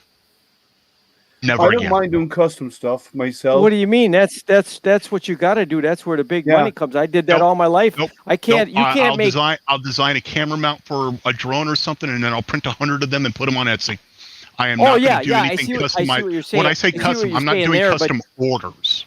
Yes, I see what you're saying there, but you can't make nothing like at Walmart where you can get 10 for $1. And I tell people, I said you got to do custom stuff and you'll get big money. You can't do custom something stuff, that you but can not custom for per individual. Well, right, no, right. it depends. Like if someone asks me, like the guy who I do some lasering for, one guy, he comes to me and says, I want 200 of these or 500 of these. That's custom for him, but it's unique to his use case. But he comes back to me all the time for more. But that's it. You've got the template made up now to do the sheets. Just drop them in and let it do its job. But that's fine because you've got the volume and you got the repeat business. It justifies the cost. And he has come back and he has. It's the one-offs that killed me. It's doing one. I want 30 of these shirts, but even then, like trying to do anything for a school was a nightmare. Yeah. If you want 30 shirts, they all have to be the same. No, they were all the same. The problem was they kept, we don't like the design that way. Can we get a discount? No. Even though I sent them multiple they all try to play that game. You say this, everybody. I can't do that game because I'll immediately say, I had a screen printing business for 30 years. Yep. And you just don't, you have contracts. I can't do it. Yep. I can't do it. You can. I give them quotes. I give them quotes, and that's that. I'll design a part for one of their machines. If you want, I will forward them a to sample. Sign off on the sample, and they all come out the sample. End of story. Don't like it? Too bad. You signed off I always sent a picture of their vehicle with all the details on it. Yeah. And I sent a picture. I sent a picture, and I said, "Is this what you want?" And they shoot me an email back. Yep, that's it. That's the contract. Yep. Take care, Zolan. Thank you for stopping by. Yep. You guys take care. Have a good one. Okay, cheers. Cheers, Zolan. Yep, I always at the end I said, "Is this what you want?" I don't care if it's a 3D printed part or a sign or a vinyl on their vehicle. Yep. That seals the deal. What I'll do is because I met this guy locally, so I printed one. I went and I met him. I said, "Here is this what you need?" He said, "How about if you move this here or do whatever?" And I said, "I can make that change for you, no problem." And I went in and I'll make those changes. But once they say that's what they want, that's it. Locked in. Because it's locked in. And I've even got confirmation on email saying, "Are you sure this is your final? This is exactly what you wanted." If they say yes, Steve. Yep. I'll take care, Steve. Exactly what I do. Yep. Yeah, I just got him to sign it. I would make a proof. Here's what it's going to look like. Have them sign it, and it's done. Well, no, an email saying email is defensible. It's binding. Yeah, because it's in writing. I did a guy's big van. I did 2 of his vans for his business, and he gave me the business card. And he handed it to me. He says, "This is what I want on my van." So I blew it all up and I sent them an email. It says, "Is this what you want?" He said, "Perfect." I brought the decals to his garage. I applied them all on there, and he come out and he says, "Oh, this bottom part is not right." He gave me an old business card, and he had new ones. And I just had to change that bottom word, but he paid for it. I said, "Here's the card you gave me. Here's the email." And he said, "This is right." And he had to pay for them changes. That's fine. No, that's valid because Yeah, he was happy to do it. I showed him the card. I says, "Look at this," Yeah. and Oops. he had Yeah. fancy writing for this one word. And I says, "Oh, you got." I said, "This is what you gave me." And then he looked at it. He says, "Oh, I guess you're right." And he paid. Yeah, and you take But it that's off, it. and then Once you it's signed off you on, it's cut the signed new off one, on. Yeah. and you That's what I put the new did. ones on. Yeah, but that's Hey. fair enough because he made the mistake. Yep. Liam, before we started, we were talking about a cutting board and the text, and you were talking about something in Lightburn, turning on this or that. What were you talking about? Oh, The hors d'oeuvre. Vectors versus raster. oh, the difference between to do raster and vector engraving. There's when you're doing in Lightburn, you have options on the right hand side. So Yeah. what you do is this. I'm going to use this as an example, right? A piece of plywood. So you design this up in Lightburn by taking measurements of everything, okay, to make it look right, and that's your outline. And you give it a color like green, Yeah. or blue or yellow or whatever, and then everything else you do inside this, right? Yes. And when it fits that, then in Lightburn, what you do is you turn everything else off to make sure your part placement is good. Turn everything else off, and then do an outline. So we should follow the outline of this, or very, Yeah. very close to it to align Trace it. it. Trace the outline. And then when that's done, then you turn off the outline. There's an option there. It's let me look and see what it says in Lightburn. 1 second. There's a little. It's on the right-hand panel. Let me log in here and I'll tell you. Yeah, it's almost like two different programs. This had a different color, the engraving, and then the other one was the cutout. Yeah, So I ran this one, and then I ran this one that does the cutting. Okay, so you have a show. You have an That's output, nice. a show, and an air button options in the upper. Here's one I'm testing. I'm playing with this one. Let me unplug this. And this was done with laser Gerbil, but it's the same thing. You give it two. You can do it in colors, or you give you give it two different programs. It does this program, and then I run the second one. I call it number 2, and that does the cutting out. Yeah. So this is the design, right? And I designed it. I designed it in Lightburn, so I was going to do this test, right? Just to make it look like a kid's sign. Yeah. So I did, and what I did is I dropped it. So there it is. Almost. And then on the outline of it, if I go over here and turn it on, do I have it there? It's there. Let me change its color to something that's easier to see. I'm going to change the color to red.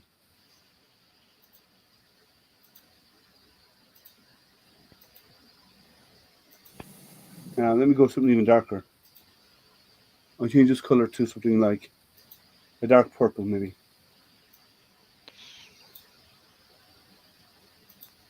So I just changed the outline. You see the outline now? Because Yeah, you see the outline. You see the outline. So Yeah. I trace the outline, and then everything I do inside in that.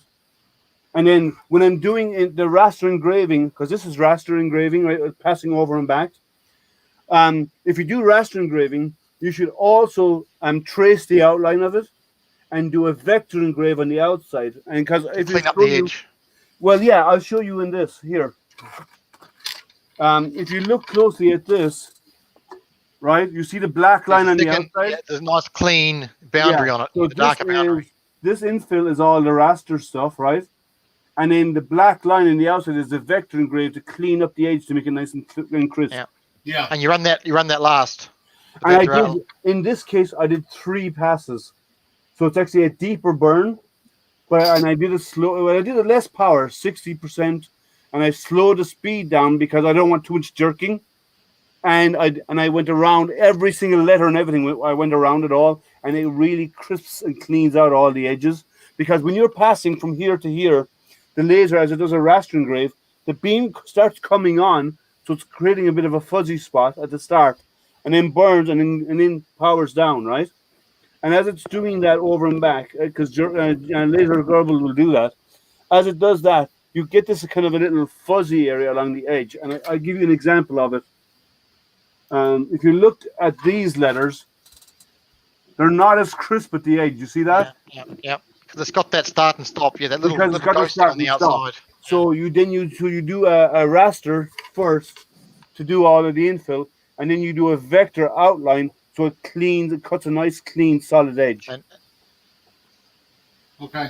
And it's in that panel is to turn them on off. So when I said you do the outline, and then you in that outline on the side,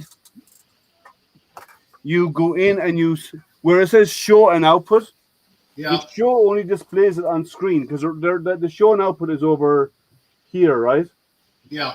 And air as well. You have show, output, and air. Turn off the air because you never use it. Cheers, Chris. And Catch you by later. show means show it on screen, but you have to turn on or off the output if you want it to be burned or not Take when care, you're Chris. using the software. All right. Yeah, I've got both on my other monitor. I'm looking at it. Yeah, and also remember one other thing. The order of these will dictate the order it's done in. So if you're doing a raster engrave and a vector, do the vector first and move the raster color, pull it down to below it. So it'll do one and then follow up with the other, or run them as separate jobs. It's up to you. Don't you want the vector last to clean up the raster? Yes, you do. Yeah, that's so you do the raster first and the vector, and the vector second. second. The outline. Yeah. Okay. Yeah. Hey guys, I gotta go. I gotta get on the PC at work. No worries. okay. Cheers, Dave. See you Have a guys. good one. Take care, Dave. Bye bye. Yep. So it's about doing. So the difference is, Liam, you're not old enough to point with your. Here's a clock I did, and there's no rastering at all on this. That's all vector. How did you do the infill? Yes, this is all vector. There's no raster. How did you do the infill without vector? That's Or a exactly raster? what you do. That's exactly what you do. I made a program in VCarve Pro, the Okay. bit engraving, and I made it a laser bit, and it vectors, and then I used the infill, and it just kept like it would do the one first, and it would just keep going around and fill it in. All the way into the middle, yeah. Yep. And I did it so that when, and then you can even cheat and do it faster if you unfocus the laser. To make it lighter. It Two-tone depends, it. yeah, but you can. But the downside of that is you may not get as crisp an edge. Right. That's why I didn't. I just went and I did all vectors. It just went around and did one number at a time. And I used the infill option in VCarve Pro. And I made a parameter that says engrave, but it says laser on it. And then it just kept going around and burning it all. And Yeah, it did it was- one thing it at a was like time. Tool path. Yep. It's just a tool path, yeah. Yep. It was actually faster because I was doing tests. It was faster than if I would have went back and forth. I could see it might be, yeah. Yeah. Yep. I was just doing testing when I made this clock. I thought, hey, what if I just use the infill, make a parameter for the laser and call it, and then just go 0.05. So you're not moving no Z axis. Yeah, well, And then it just vectored around all the parts. Well, it would depend on your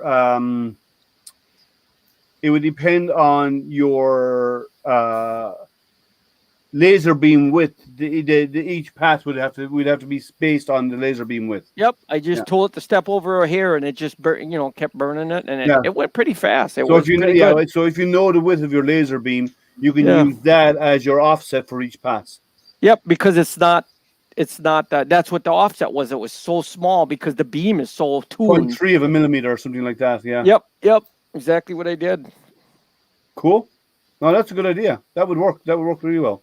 Yeah, it was actually faster. I was experimenting a while back when I made this clock, and I thought, hey, what if I do this, and I make a set up a bit. It doesn't. The computer doesn't know you don't have a metal bit in there. It doesn't. And I'll call it laser, and I'll tell it to infill. And sure enough, it worked perfect. Yeah. And it actually got done because it wasn't moving all over. It just kept doing this one, and right down the line. Yeah, it's similar to what an FDM printer does. It's the same way it does for the layers when it's doing a flat surface. Yeah. It'd be the exact same setup. Yep. The only thing is you would have to turn on and off the laser as it moves from part to part, or that's the only thing you'd have to watch for. But so the Z lift would have to be a power off. Yep, and I do that with Gerbil, and I did that on pin 12 on the Arduino board. That was my your ramp up and down. Like if the computer doesn't know you don't have a spindle there. Yeah. So that's what I used it, and that's what I used was the pin 12 on the Arduino, and it thought it's got a spindle on and off, and that's what I used. It worked great. It would go off right when it had to go to the next number, zip it out, go off, and it wasn't moving, but the computer doesn't know that. I just told it it turned on and off so fast because I have a digital SSR switch relay, and it doesn't know that there's no Z-axis or spindle there. It just pulses Well, it's on and only off. command. It's a command. Okay. Yep. Yep. Cool. No, that would work. Yeah, that's cool. Yeah, but I've been doing that because I was going to do some test burns on this. It cost me a $1 in the crafts part of the dollar store. Yep. So, and Cool. I'm going to do others as well. I'm going to do. I got again. They have like mirrors. Yes. they have- Backside. Yep. You do the reverse Well, image. you can I've do- done many you of can them. do- You can actually do the front side. What you do is you paint it, and then you engrave it, and then Yep. what it comes Fair out is you burn it, but it etches the glass when it burns off the paint. You're going to find out it's a lot cooler if you flip it around, do a reverse image, and burn that back off. Even, especially if you're going to Yeah. put an LED light behind it, you're going to Well, find I out won't it's. be in this case, but yeah, I know. You just you invert the image. Or I was going to do stuff like some people have little totes where they put their keys and so on when they come into their house. So I was Yep. going to get this and put a laser engrave something here like key. What I was thinking was keys, please, and then people could drop their keys into the box. Yep. Cool. Just ideas, that I want to play around with. But Yep. I'm going to use this. This dollar store has those materials, so why not test it out with it? Sure. They don't have any cutting boards. I looked and they didn't have any cutting boards. I know sometimes they have small cutting boards, but they didn't have any. All they had was plastic ones. They had no wooden ones. So Yep. I did that years ago. These bamboo boards are just awesome for engraving, yeah, and they're So so that's what cheap this at is. Walmart. this is a bamboo board. This Yeah, I cost. checked on Walmart. I checked everywhere, and the cheapest deal I could find was $12 for $69 on Amazon. Find an Asian store nearby. My wife got this in the Vietnamese store for $7. Yep. Go to the Dollar Tree too. You'll find some of these bamboo thin boards that you want to No, engrave I on went for a there. couple They don't have. dollars. They don't have them anymore. All they have is the plastic ones. But You guys live in different states, so just because yours don't, his Yeah. might. Yep. But Yep. try your Dollar Tree may have it. If not, try Asian stores. They often have bamboo stuff like this, and it's not really expensive. So you because they ship so much of it, they buy so much of it, So check out the Asian stores. They'd often have bamboo cutting boards. Like this is a large cutting board. So you can. That's where my wife got it. I think it was $7 or $7.50 or something like that, and like. Something like that with a custom engraving on it, you could get $30 for it. And especially if you're doing the CO2 laser, right? Now that won't fit the CO2, it's too big. But if you got one slightly smaller than that and you do them in a CO2 laser, you would zip them out really fast because it burns so fast. Whereas a diode laser, that's hours of work. Like Yes. that board, that large one, that's 5 hours work. Yep. On a diode laser, but on the CO2, it's 40 minutes. Here's the ones I bought. This thing here was 3-4 hours. This was 3-4 hours work on Yeah. a diode. Yeah. Yep. I bought There you 12 go. of these for $69 and something off Amazon. Well, those, Jerry, will fit in your CO2, and you do them in about 40 minutes or 50 minutes. Well, I think they're 8.5 by 11. Let me check. Yeah, they'll fit, and you're not doing the full image anyway. You're only doing part of it. You're not going to do around the handle area. Yeah, they're 12 by 9.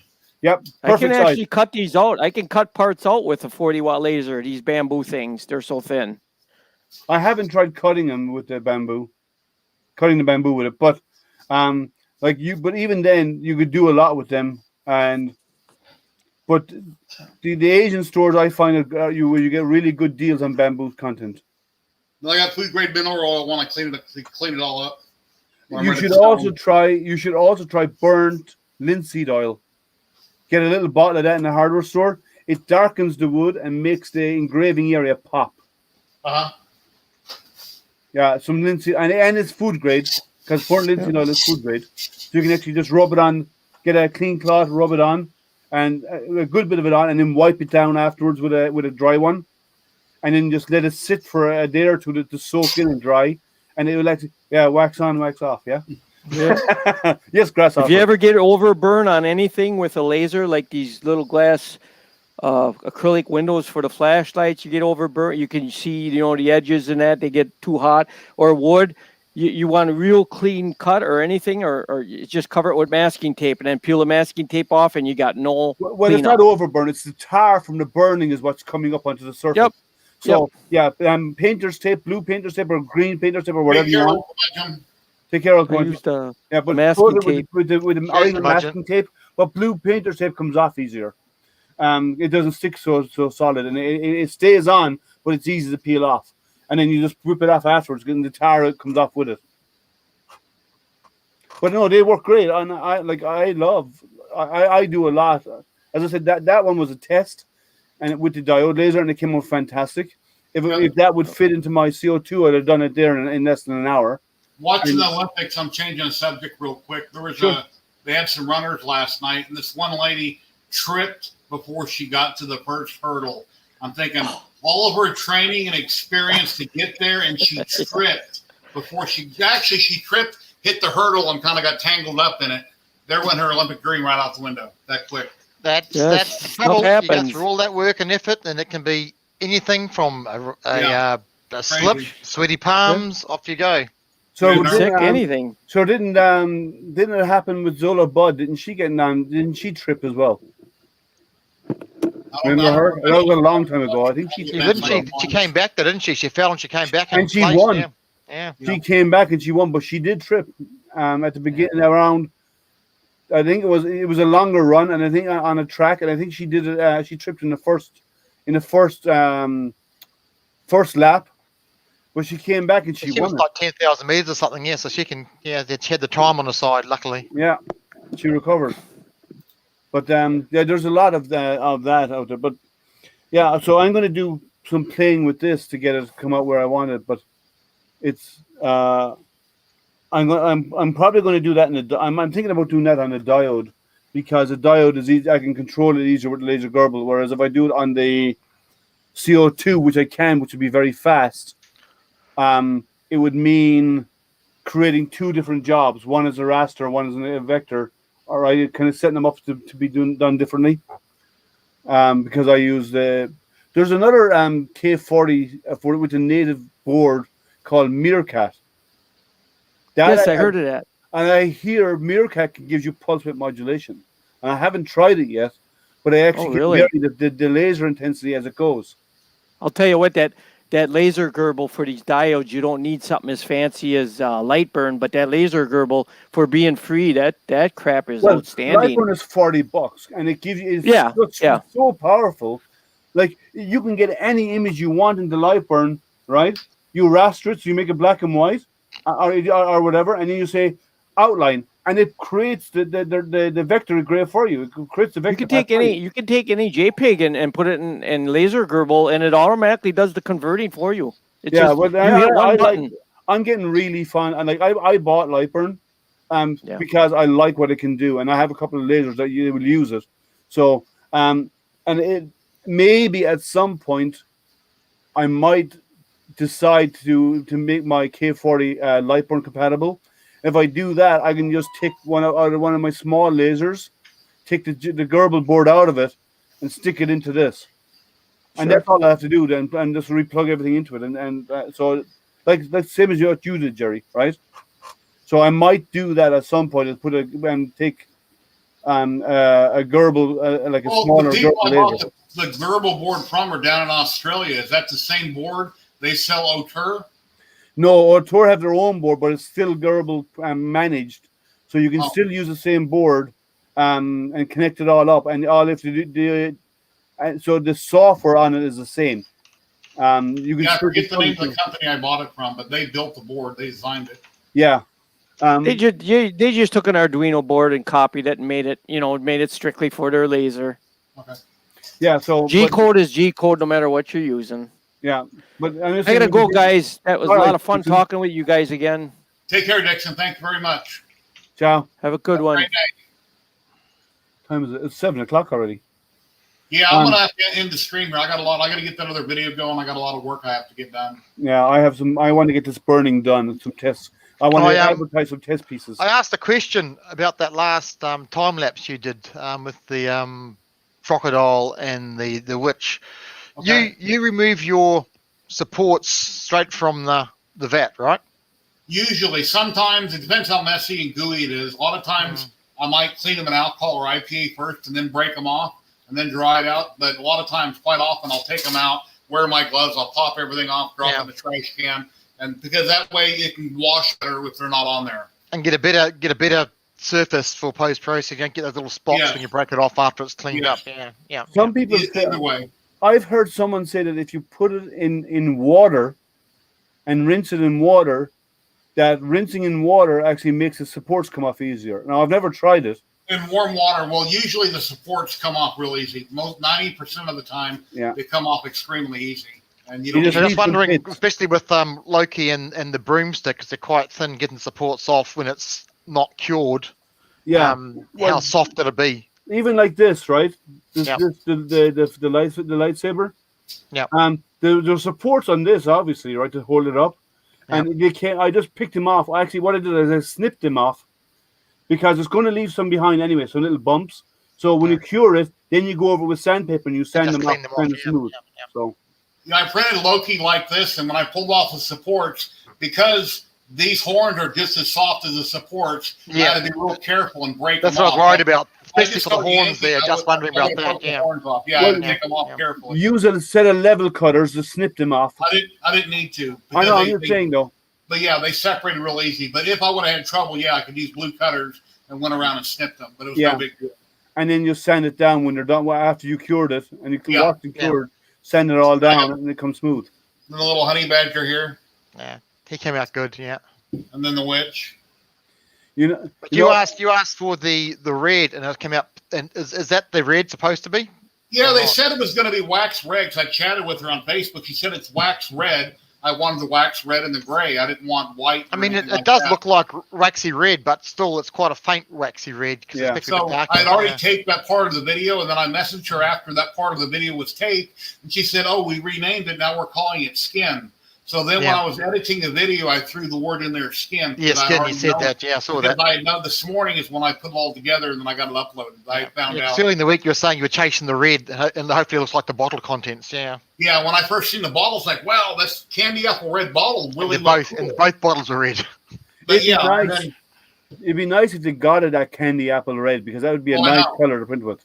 Yeah, but then again, the bottle, when they're all empty, I just throw them away. What I should have done back in the day when I first started resin printing, keep one bottle from every company empty. That way, I have like a display, but I never did. So, yeah, but I like the vibrant colors when you get some of them, because they can read. Some of those translucent resins look very nice as well. So yeah. Take care, Stephen. Cheers, Steve. I'm actually thinking about doing some stuff with some clear. I'm going to see how clear I can get a 3D print with a clear resin. To see how finely clear I can get it. It all depends how you cure it. You have to seal it before you cure it, because if you cure it first, it's going to yellow it. So you need to seal it with like a clear and then cure it. Well, they say that. Well, I've heard that there's some of the newer resins will cure clear. Okay. There's some resins out there that will do it. A lot of them, they go yellowish. Anyway, I'm going to have to get running, guys. So. All right, man. Take care, everybody. Cheers, Jerry. Everybody. I'll see you back in a few days, and I hope you get the stickers really soon. So. Yeah, no rush. I'm not worried about it. They'll turn up. It's just there's a shortage of planes into Australia, so it just takes how long it gets to get the leapfrog down here. So yeah, no, I'll let you know. As soon as when they turn up, I'll let you know. I'll drop you a line. Thank you very much, guys. All right, bye-bye. Cheers.